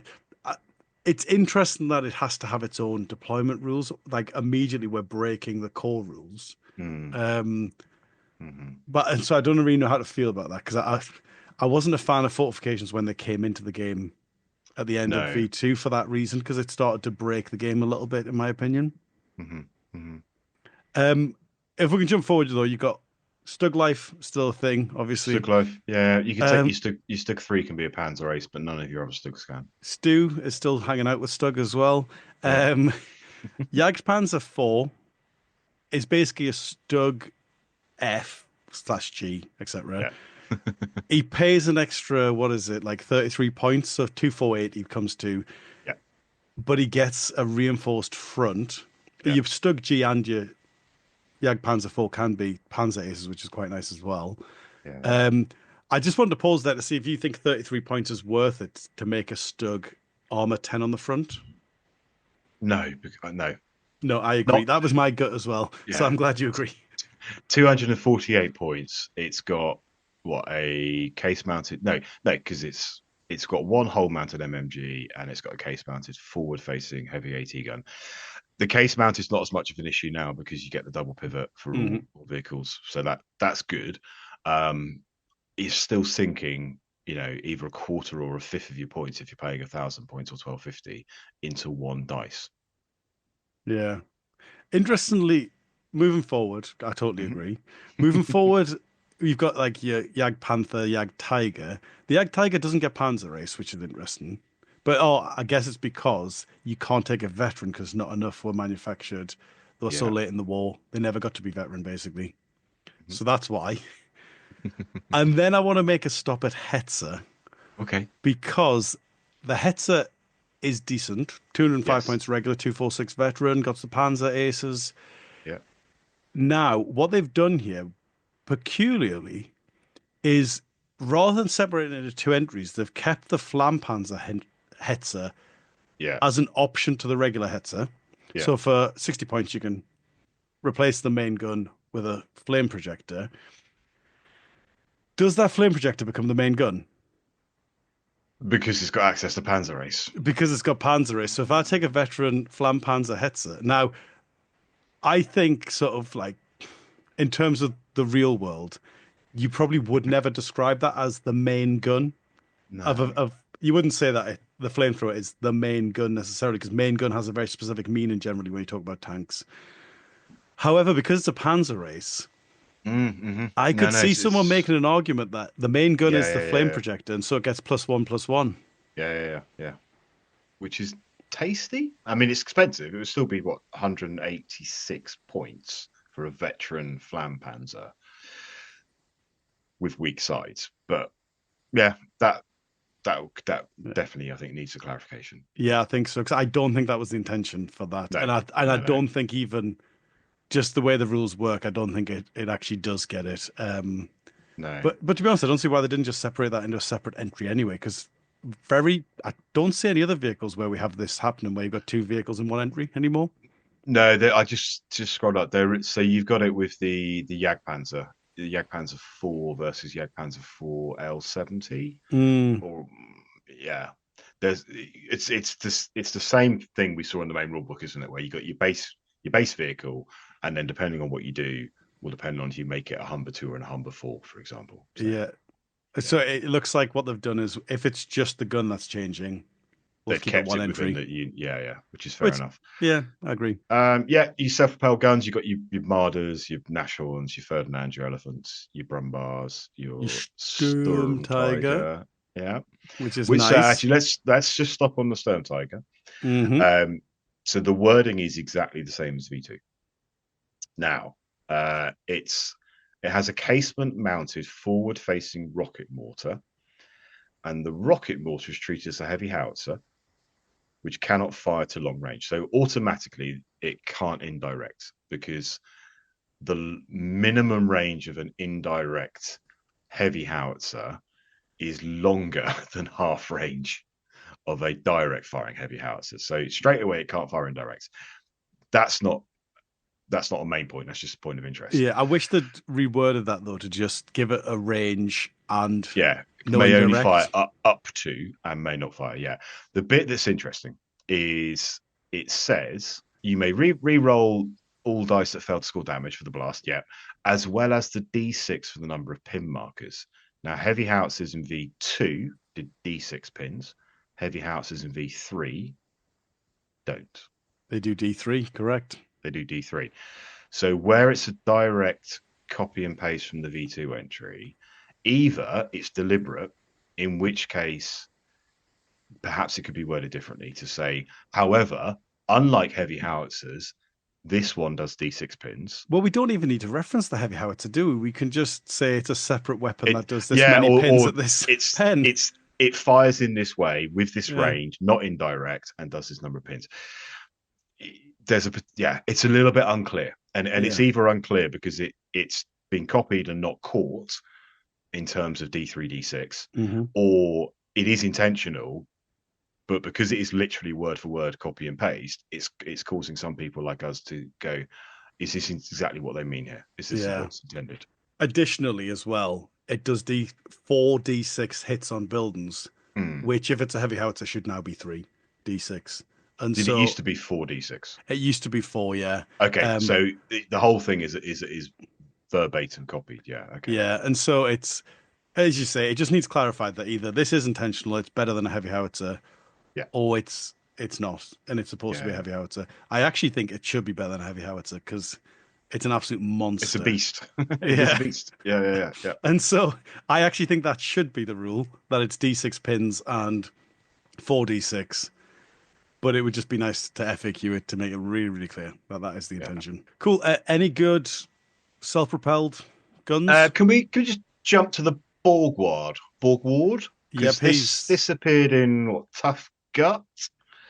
And it really wasn't clear, was it, in Tough Gut, as to how this thing actually worked. Yep, he's on my agenda as well, the Borgward. Okay. Is it, well, I'll throw it to you, Johnny. Is it clearer now as to how this thing works? Yes, I think Good. so. The reason this is on my list to talk about is they've nicely tidied this up. So basically, for anyone who didn't listen to the original episode, it was all about being adjacent to, but no definition of what adjacent meant. And because adjacent usually means immediate, like touching in a lot of people's definitions of adjacent, which you can't do because of the 1-inch gap, etc., etc. It was really unclear how you used it. It is now nice and clear because it's a bit like the demolition charges. So I was sort of foreshadowing when I was talking about them because we've got a similar sort of treatment where it puts down a marker and then retreats, and it has to successfully retreat. It can't just fail its auto test and reverse. I think it's a really, they've done a good job of tidying it up. Is it good? I don't think so. It's 50 points, though. It is, it's 50 points, but it is inexperienced. So you're going to have to support it because it has to pass its test to Bada Boom. Okay, so I'm going to take 5 Borgwards. Well, you've took the words out and of a my mouth. company commander. What I was about to say is, what I can see is this becoming the new casino list. Like your guy with 4 Nebelwerfers is the same guy who runs 5 Borgwards. With his company commander in a 251, so he's in an armoured half-track rather than a Kubel wagon, and he's just shouting instructions at the self-propelled or the demolition vehicles. Off you pop, go and blow stuff up. Bish bash bosh bang. Yeah, well, the way I imagined using it was you take 5 of them, put them in outflank with your traffic cops. You also with the chief in a half track and a 250, or maybe it's a Stummel, because then you've got the light howitzer as well. Oh, sorry, you can't have the Stummel because that's not a transport. That's actually an armored fighting vehicle. But anyway, same vibe. You rush in, you end your turn, your last 5 dice basically, getting them on the table, park touching as close as you can the enemy, and then use that intelligence officer you paid the 50 points for at the beginning of the episode, and immediately snap 4 of them and retreat, bada boom. And then you jump out with your 5-man officer squad because you've taken advantage of it, loaded up with assault rifles, and spray down anything that's left. Yeah, I mean, the problem there is obviously you've got to have 1 unit on the table for every unit in outflank. So you're going to have a ton of stuff just on the table, not doing much while this is happening. I mean, you said singular, the problem there. There's multiple problems with that, however. Well, I think it's the classic, like, as I said, it's the casino list where it can work. And when it does work, when it hits, it'll hit hard and it'll be funny. But 48% of the time, it works every time. If you've got caught out and you've been hit 5 times by someone's 5 Borgwards that he's brought on, I think you're doing it wrong. Do you know what I mean? You need to think about that if you face it again. Agreed. Yeah. Any more thoughts on him before we move forward? No. It's interesting that we've got some of the stuff, and I think this is because of model availability, like you were referencing earlier. Like we've got the stuff where we just put an artillery piece on a truck. You know, all these sort of madcap inventions. Yeah, because that came out last year as a model, and it got added to the errata because it was a model which had no rules for it, and then they created the rules for it, and then now it appears in the Armies of Germany. Yeah, and swinging back, actually, I think what was the other one that got added? The one that's got a really long name. Do you know the one that I mean? Yes. He says unconvincingly. The Neubau Fahrzeug. Right. That fella, 124 points, inexperienced, 8+, and it's got a light howitzer, coax light anti-tank, a turret-mounted MMG, front and right, and then one covering the front and left. This is early war, isn't it? This is Yeah, it's the early war fella. Alan Wells ran it at the first English Open. Yeah, it's the one that they made five yeah. prototypes of. Yeah. I just want Alan to know that it has made the cut and it's in the book proper. So if he's grumpy about his Bulgarians, then he can actually switch to Germans and leave his Japanese at home because you can take this. Nice. Perfect. Then you've got all the usual stuff like elephants, all the rest. Sorry, we've gone well past that, haven't we? We're now into the half-track boys. No, you got your Lorraine Schleppers and your Stummels and your Wesps and your Hummels, Stuka and your Panzerwerfers. Yeah, all the rocket cars. Yeah. For want of a better word.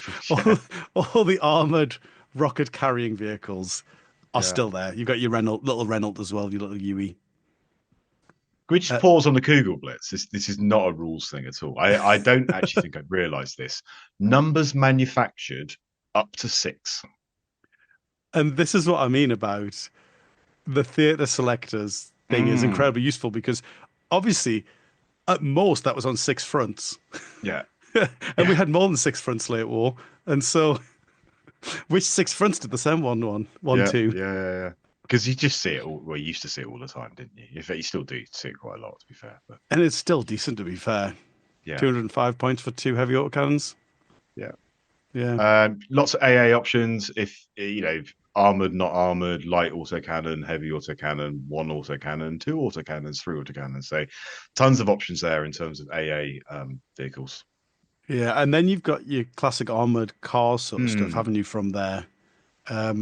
The one that I was just looking through for was the Puma to see if he's going to have a renaissance, because obviously he was the V1 favorite, wasn't he? Yeah. Is he getting a renaissance? I don't think so, to be honest. Unless you've seen something I haven't seen. He's about the same. He's very cheap. He's 155 for his medium AT and his coax MG. And he's got dual direction still, so he's like a survivable character. Well, he is and he isn't, because dual directions now, when they fail and they have to reverse. So actually dual direction steering is not ideal in V3. Because you're going faster backwards, You're going faster backwards, yeah. I guess so, but it's very easy to avoid because you just put an officer behind him. Yes, you do, but for those moments when you don't, and you get caught off guard. Yeah, I mean, he's cheap, so if you took 5 of them, it would be a decent little armored platoon, especially if you were going for like a recon themed force. Yeah.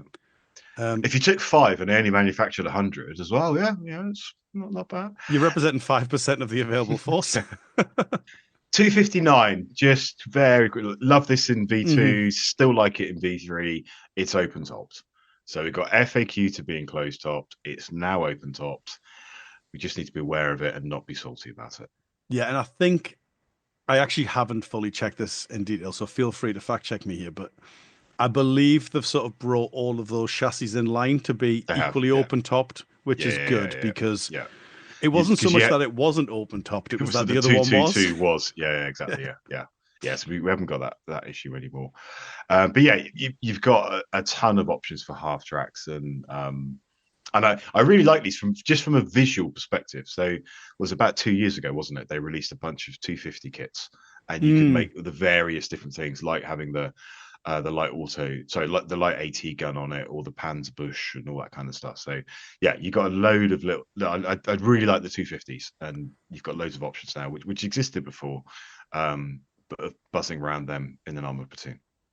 Yeah, it's a bit like the Puma chassis. I really like how you've got all those different varieties, and I think one of the benefits of the new platoon selector style is you can take, if you're not going ultra thematic, you can just take a nice variety. You can take like the Puma chassis 5 times just to see. Or your Panzer 1, 2, 3, 4, 5. Yeah, that's gonna happen at some point. Yeah, that was supposed to be top secret. That OffSec over here, because I think that's the secret sauce there. Sorry, ruined it for you. Any more on vehicles, or can we jump to transports? I was just trying to have a look at the 254. Not Okay. because it's like particularly noteworthy, but just I've never heard of it. And I wanted to know what it's all about. It's a weird little dinky thing. I'll put a picture on the screen. It's like the 250, but then I don't really know what it's serving. Anyway, I'm going to move past it. But there you go. What did you want to move on to, Phil? Sorry. So just transports, and this is hmm not new because it's been since V3 came hmm out, but it's the reduction in cost of half tracks, Yes. making lots more viable builds with regards to armored assault options in half tracks that are massively thematic, early war, mid war, blitzkrieg, all that sort of stuff. Um, I don't play Germans very often, and I'm not about to start playing Germans, to be honest. But if I was going to, the whole idea of having an early war blitzkrieg with a bunch of guys jumping out of half tracks, or slightly later war and taking the Panzer Grenadier options does start to sound appealing. Yeah. And I think it's cool and now effective. And so I'm all for it, basically. Yeah. One thing to highlight when we're talking about half tracks, the 251/10 Mm-hmm. transport, for anyone who's following along at home, you'll find that on page 87. Mm-hmm. It's a command vehicle. It always was. Yeah, but what's interesting now, obviously, is you have to have a command vehicle to lead your platoon. But because this is a transport, It doesn't count, so it it can't. doesn't get that benefit, which is a bit of a shame, really, if you're No, paying the points for command. yeah. So I asked Marcus about this. So you can't take it in an armored platoon because it is a transport rather than an armored car or an armored tank or what have you. So it's a viable. It's only eligible, viable, whatever, as a transport. It does have the command vehicle special rule, so you still give the buff to nearby vehicles, and you can still do the snap to one extra dice.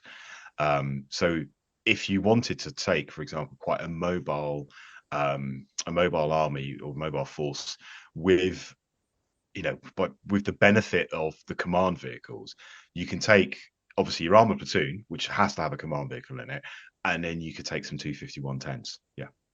Yeah. The other thing that it could do for you as well, actually, is give you +1 when you're in outflank, because you Yeah. boost yourself, don't you?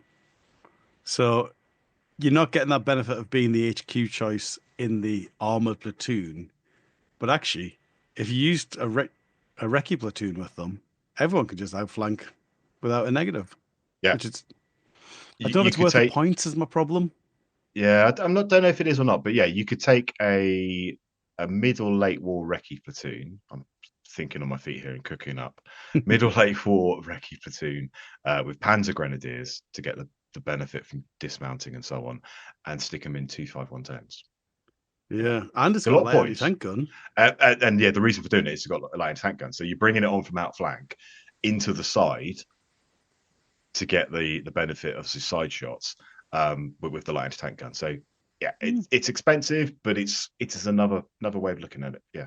Yeah, decent. The other risk as well is if you're going to start using it as an armored fighting vehicle, it could run away because it's actually not an Yes, armored fighting vehicle. So you just need to be a little bit careful and think on your feet there. because it's a transport. Yeah. Yeah, It was always an interesting one in V2 in the sense of it was a transport with command vehicle with a big gun, but it could run away, hmm. and it still has those issues, as it were. Yeah. Anything else in the transports worth highlighting on Yes, your the end? mule. Hey. The mule is back. So the mule does not appear in the main rulebook, but it does appear in the Armies of Germany. This is not an Armies of Germany thing, but it is just worth pointing out. If you look at the force selection description in the main rulebook, you cannot take a tow or transport for a unit which it cannot transport or tow. So gone are the days of taking a mule with a medium howitzer, for example, or a heavy howitzer. Cool. Yeah. Good shout. So It's a good highlight, yeah, that. no, I spotted it when we were looking at the English Open, and I was like, the mules don't appear in the main rule book, but I was thinking, oh, what we don't want to do is have people bring in medium or heavy artillery with a mule.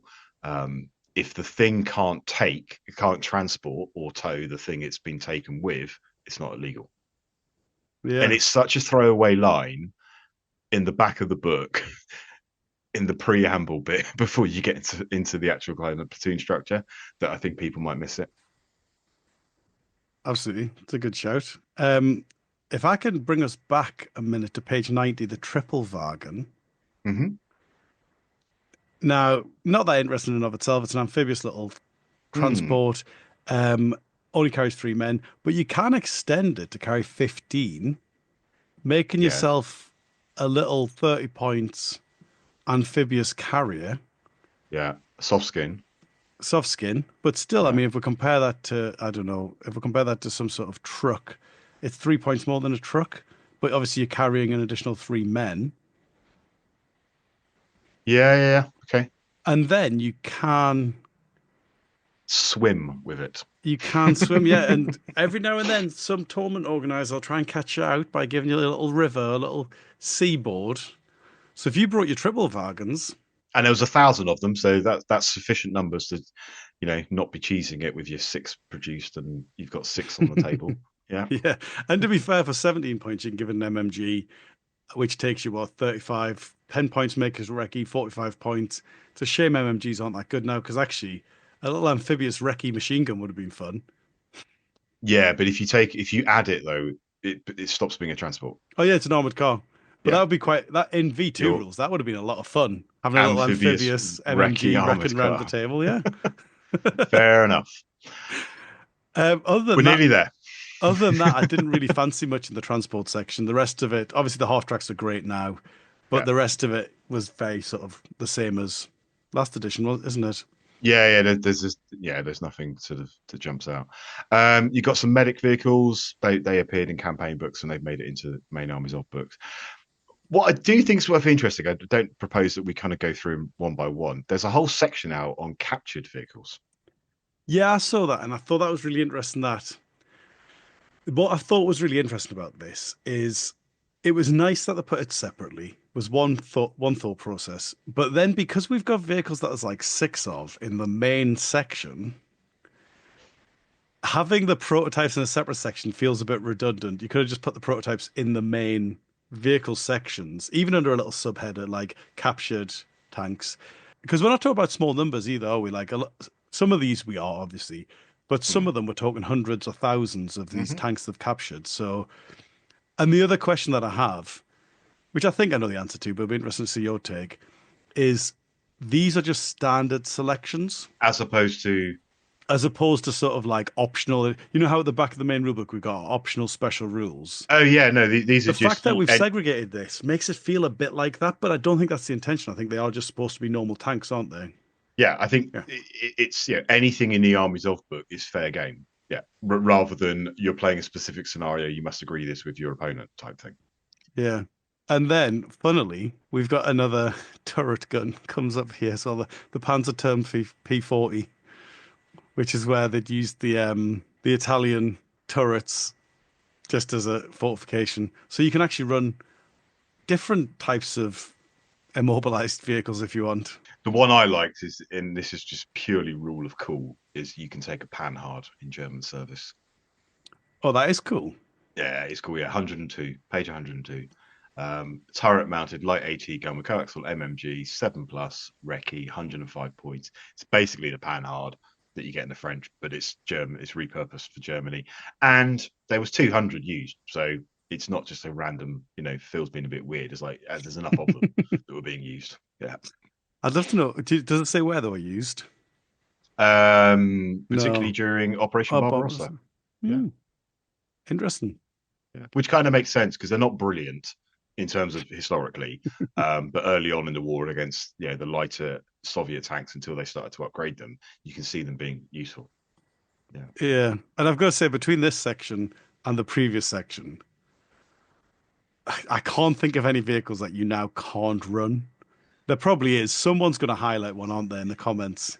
Yeah, but it's just like I said earlier. Basically, if you can imagine it, it's going to be in the Armies of Germany book. It's pretty much any and every possible combination of vehicle mount, Also, weapon mount, vehicle armor, wheeled, tracked, half tracked, etc. Yeah, and that always was the case with Germany, wasn't it? In bolt action, it was because they tried so much stuff and repurposing and so on that, yeah, if you can imagine it, it's probably going to be there. Yeah, and for anyone, if there is a rare example that hasn't made the cut, you've got so many other examples that you could easily use the rules from another vehicle that's got the same, like equivalent armor and weapons, basically close enough. Because I can't imagine any other armies having as many vehicles as this book has. No, I would not expect any of the other Armies of books to be anywhere near as big as this. Yeah. Yeah. Moving forward, that's basically the conclusion of our units, isn't it? Yeah. And then we go into some sample armies, which gives you some nice ideas. Yeah, it gives you something. It's not a huge amount to say about them. Like, yeah. Yeah, I mean, this is the thing that I would say is just go back to my earlier point. This is where I actually would have put the theatre selectors, like in terms of not necessarily changing the structure of your selections, but just here's the units you should be including if you're doing the bulge, for example, which would have been a lot more informative. But I guess if you're a new player, having a sample list is good. Yeah. And then you're basically into your full selection guides, which tells you it's basically just a list of all the units for early, all the units for medium for mid, all the units for late. Yes, it's a big spreadsheet, and they've sorted it by early, mid, late, and listed it under the different unit types effectively. Yeah, which is fine. And from a TO's perspective, that is helpful. It's more helpful than not helpful. I'll certainly say that. Depending on how you want to push it, in the sense of you just want to play a mid-war, choose what you want from mid-war, as opposed to no, it's going to be a mid-war and you need to pick the year, the nation, the front. There's more work to be done by the player or by the TA to make sure that those list options that the person is taking, which are categorized as mid-war, are actually relevant and viable. Yeah. And the funny thing is, in the short term, it's less of a problem than the long term, because in the short term, someone who's playing Germany at the end of V2 probably has the theatre books that they want to represent the force they want. So they already have that reference material. If V3 lasts as long as V2 did, those campaign books will be long gone. If we don't get something to replace them, that guide, if you've joined for V3, you don't necessarily have that guide at your disposal without having to turn to another player for support. Yeah, I'm just thinking on my feet here. There's possibly an interesting thing. Obviously at the moment the focus is on the 5 main Armies of books and then the minor nations and so on. At some point, it would be work. It's we're not talking like a day's work. It would be work, but putting together a free downloadable PDF on the resources page next to the FAQ and errata, which gives you suggestions, like you just said, for more specific units for more specific common theatres. You're not going to do every theatre selector because that's a lot of work, but you might go right. Like you say, Battle of the Bulge, 1944. This is the late war stuff that we would expect to see. Yeah. You're not going to see a mouse in Battle of the Bulge 44, even though it's late war, but you are going to see a mouse, Fall of Berlin, that sort of thing. Yeah. And I think you just copy the ones that currently exist. As you say, you don't have to add new ones. Just take the ones that already exist, and that's a pretty sufficiently comprehensive list. Yeah. So I guess what we're left with is our overall reflections. Yeah. What are you thinking, Phil? So, I mean, overall, positive in the sense that one of the frustrations with V2 towards the end of its shelf life, the last 2 or 3 years, to be fair, was if you were playing a generic, tournament, you either had to rely upon something like Easy Army, which we all know wasn't accurate with regards to what was and what wasn't generic, or you had to have the books. And there were a lot of books by the end, and 20 quid each kind of thing. Like it was going to mount up. So in this sense, they've collated everything that currently exists or existed from V2, put it in one book and gone, bang, there's your Armies of Germany. That's really good. That's really helpful for new players, for existing players, for moderately new players, the last couple of years rather than, 5-6 years, etc. There are some quality of life changes which are great. Yes, we talked about various units that are now clearer in terms of what they do. There are some design changes. I like the whole the officer teams being able to be bigger, for the reasons we said earlier. The defend the fatherland rule, I like that. You can lean into it for your Fallschirmjäger, your SS, your Gebirgsjäger. All of that side of things, big thumbs up from me. Yeah. What about you? Yeah, it's a bit like what a lot of players were saying they wanted from V3, where a lot of players were saying they basically wanted version 2.5, where you want to fix, exactly as you're saying, fix the things, put everything together nicely, make it easier for everyone, rather than a brand new rewrite. And I think that's basically what we've got here. We've got a book that, as you say, pulls everything together. There's some nice amendments. So, like, just the way the rules have been rewritten, some of them.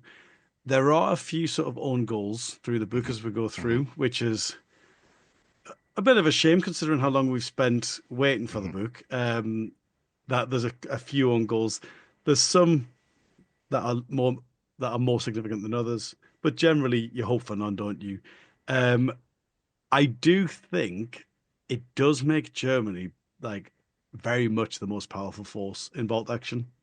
And my question really, long term, my long term reflection is I do wonder if that'll remain true, because the thing is, it's not just that they're the first to get the book, it's that their rules pair so nicely with the V3 rules, and they have so much stuff available to them that I can't imagine any other army, even with a rewrite, doing any specific build better. I don't know. What are your reflections from a competitive perspective? Before I answer that, so obviously I kind of gave my positive perspective on things. The things where I think I was thinking about this obviously earlier today before we recorded. I don't know what I wanted, but I'm left feeling wanting. Agree. Yeah. Like the new army special rules are good. Don't get me wrong. We've got rid of Tiger Fear, Panzer Ace. It's quite situational and so on. The inexperienced officers extra snap 2, that's gone. That's great, but I don't feel like there's much development that has happened. There is development, don't get me wrong, but I don't feel like version 2.5, version 3, whatever. It doesn't feel like a big step forward. Now, before we started recording, I was thinking, well, how much can you change? Because you can't create brand new units because it's an historical game rather than a fantasy game or a science fiction game. So you can't magic a unit out of the air in a mythical front in the mythical year, whatever. But as I've said all the way through this episode, like I have a German army. I don't use it very often. I'm not about to go and buy a German army. I'm excited by the Gebirgsjäger, but that is more because I like the look of the units and there's a huge kit bashing opportunity here. I'm not necessarily excited by the German army in the Armies of Germany to drop my Marines or my French or my Japanese or my British and go and buy a German army and use them as my primary force. So yeah, it is good. And I don't know what it is that I wanted, but I just feel a little bit like, there could have been. I could be, suddenly rushing out. I spend far too much money on bolt action. The fact that I'm not rushing out to spend more money on bolt action, I think is significant. Because it doesn't take a lot for me to actually go and buy new stuff. But I'm not about to do that for Germany. Well, the thing, building on what you've said there about sort of like what we could have added, is the thing that I was rather hoping for was the theatre selectors, and not in the way that I was saying earlier in the episode about just copying and pasting the units so I know which ones to take. But if I'm taking Fallschirmjäger and early war, let's say I want to do like an early war that they're dropping in. Eben Emil, yeah. Or exactly. Creeds. Yeah. I'm not taking tanks, and I'm doing that as a thematic choice. But what I would like is a selector where it has that restriction. I've lost that, but then I've gained a thematic advantage because of that. And because of the way that the structure's done now, there is a huge. It would actually be really easy to say, well, you can't have an armor platoon, and then but Mm. instead you gain an additional rifle platoon, or you gain an additional slot in your rifle platoon for Yeah, this. yeah. So you And had like the Lions of Carentan selector in yeah, V2. Like you couldn't take armored vehicles. I think it's the Lions of Carentan or the 6th Fallschirmjäger Regiment. mhm. One of them, okay, you couldn't take armored vehicles, but you gained hedgerow ambush and you were able to take more snipers, for example, more mortars in the old generic reinforced platoon. I take away with one hand, but I giveth with the other. Yeah. Yeah, and that would be where you would introduce that rule of every unit has to have defend the fatherland and be Mm. upgraded according to that. And then you could still have defend the fatherland as a universal rule for like when you've got a mixed bag of units that are fighting together in a last ditch attempt. But yeah, that's the thing for me that I'm just very surprised we didn't get. Because that adds a lot of thematic play as well as making a fun sort of competitive element to it as well. Yeah, yeah. Now to answer your question about how good are Germany and how good will they be moving forward? So I have discussed this with a lot of TOs in the UK over the last few months, and obviously Germany, Germany's out now in January. Well, yeah, end of the month it's going to be out. US is following in April, Britain in July, October for Soviets, and January 26th for Japan. So, do TOs allow the armies of units, but everybody else follows the main rulebook? Okay, if you don't do that, for example, then the question is, why am I bothering buying the armies of Germany if I'm a competitive player, but my TOs are not allowing me to use the units in the armies of Germany? Okay, so that's one thing there. If TOs do allow the armies of books, are we going to see more German lists than any other? Okay, and then Germany and US, and then maybe Germany, US, and Brits, and so on and so forth. I don't know what the answer is, but and we've said this before, like the release schedule, it's one a quarter, but it's still going to be January 26th before we've got the 5 main books, let alone the minors. That is a long time. Yeah. And You know, to answer, September 24, the main rulebook comes out. January 26, we've done the armies of Japan. And then we got the minors. So what, Q2, Q3. So October, potentially, or not, yeah, October 26 on following this 3-month schedule, you'd have all the minors done. I mean, It's that's a long assuming time. we put them all in one book, but I imagine a lot of people are hoping that they're in separate books anyway. But then, of course, the price you pay for that is another 2 or 3 years waiting for your book. And Mm, so, are you going to wait 5 years on your system to mm, get a better version of your book, or are you going to accept your crammed in book again? mm. And This is a whole episode in but itself. yeah, And but just jumping back to address your point about TOs and what they do, I yeah, think yeah. I've always been a big believer of you play the game as it's written. Like it's not Mm, on the TOs to fix the game. If the game is broken, we should play it broken and highlight the fact that it's broken so that it gets mm. fixed. Because if we Yeah, just fix it for you, you never have to fix it yourself. yeah, And yeah, so, yes, I think we do, as a TO, I would say 100% Germany get to do this. Now, yeah, what that means is they're paying for their officer weapons and other armies aren't. yeah, Great, but yeah. counterpoint, they get all that additional fun. Um, and so I don't think that's a huge problem. I don't think that throws the game hugely out of balance either. It's just that Germany are better. Yeah. Whether the next ones will be better than Germany is my bigger concern because we hit a point with V2 where Brits were so good and they remained good continuously. Because there were Even no, well, I was looking at this the other day actually. The Mhm. schedule for initial armies of books went Germany, US, Britain, Soviets, Japan. So we're Yeah, following the same schedule. It's in that order, but you didn't see the Soviets or Japan when they first came out trumping the the previous British ones, book, yeah. which was the third one in, and the second version of Armies of Germany. Yes, it was better, but it still wasn't beating the Brits, for Which is example. good because in 40K, people complain about the power creep and sort of Yeah. like the latest hotness. And so I don't think people want the power creep. But my concern is just that they've made Germany so good by virtue of the Mm, main rule book tying so nicely with their book mm. that I think it's not just that we're going to see Germany a lot at the beginning before everyone else gets the book. I think we're just going to see Germany a lot continuously. Because as I said, I can't see much you can do. Now I can take my regular engineers with Germany. Why would I take my US? I guess for my HMGs maybe. But Well, if you want big but it's guns, it's the aesthetic, isn't it, as well? yeah. Like, one of the reasons why I've said this before, like, I've never really got on board with the Soviets as an option. Now, if I was looking at Bolt Action in V2 as a competitive game and ignoring the history and ignoring the nations and so on, why wouldn't I have chosen Soviets? Because they were very, very good. Britain were very good in V2. The Soviets were very good in V2. I didn't because I couldn't jump on board with the aesthetic, the history, whatever. There wasn't a thing that, there wasn't a hook that grabbed me in. With regards to Germany, I'm not about to go and run out and build a German army. I'm doing a Fallschirmjäger tropical, North African force at the moment, basically because I'm kit bashing a load of old sprues. I'm not going to speed up that process for that project because the Armies of Germany has dropped, because it isn't grabbing me for whatever reason. Yeah. And I'll be curious to see if the other ones are like have something to pull people in. And I think they probably will, because people naturally are drawn to the game. Like people like World War II, they like the tabletop war game.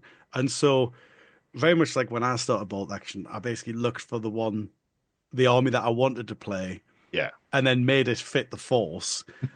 And so I think there will be people who are brought into armies. Every release they'll buy, like there'll be a whole flood who buy the thematic army. It's just from a competitive point, jumping back to the tournaments, I do think Germany are going to be the new Brits for the foreseeable unless someone gets something really like left field that we just weren't expecting. Unless the Americans suddenly get something like the Davy Crockett or something. They get the bomb. Sorry. Yeah, exactly. Yeah, in all seriousness, it will be interesting in, what Beachhead. I don't know when the deadline is for lists. I'm not sure if it's before or after the Arms of Germany comes out. Roll call, so the English nationals, Germany will be out, and depending on what they do with, I think they've said, haven't they, that you can take the Arms of Germany, but I think so. Welsh nationals, the US book will be out again, pretty close to the deadline. Battle of Britain, WTC, and then we get into warfare and all that sort of thing. End of this year, there should be enough tournaments in the UK, and this is other stuff going on as well. This is just UK focused, for us to get a sense of, does an Armies of Army win every Swiss 2-day event in the UK, or actually can your vanilla US, Japan, Soviet, Britain build still be up there? That's the test. Yeah. And I'm going to put a little wager on that in a year's time, Germany are not necessarily win every tournament, because there's too much sort of human involvement in that. It's not, because it's a game of luck plus skill. Dice. Yeah. But just by virtue of how well represented they'll be, and the fact that the good players will be taking them because Germany's a good army, I reckon of the top 10 lists, at least half of them will be German. Would be my. I'm willing to make that little bet. Yeah, I think that would be fair. Yeah. Brilliant. Well, hopefully you enjoyed going through the Armies of Germany. Go out and hopefully buy he's it. Still with us as well, to be fair. Yeah, to be fair. A long episode. Well, this is a blast from the past. We haven't done one this long for ages, I don't think. Yeah, 18 months probably. Yeah. The Armies of Britain, the first time round. That was a long one. Yeah, and the minor nations we've been doing recently, really, I think even if we read them cover to cover, it wouldn't be this long. That's true. Anyway. So hopefully you're going to go out and buy Armies of Germany, but then hopefully when the next one comes out, you'll start playing that so that we don't see Germany become the new Brits. But in the meantime, thank you for listening. So thank you again, Warlord, for sending us a PDF. Really appreciate that. It's been really interesting to go through it, and hopefully you found it interesting listening to us waffle on about it for the last however many minutes it's been. And if you did, please do hit subscribe and maybe hit like as well if you're on YouTube. It does help. Ta-ta for now. Ta-ta for now.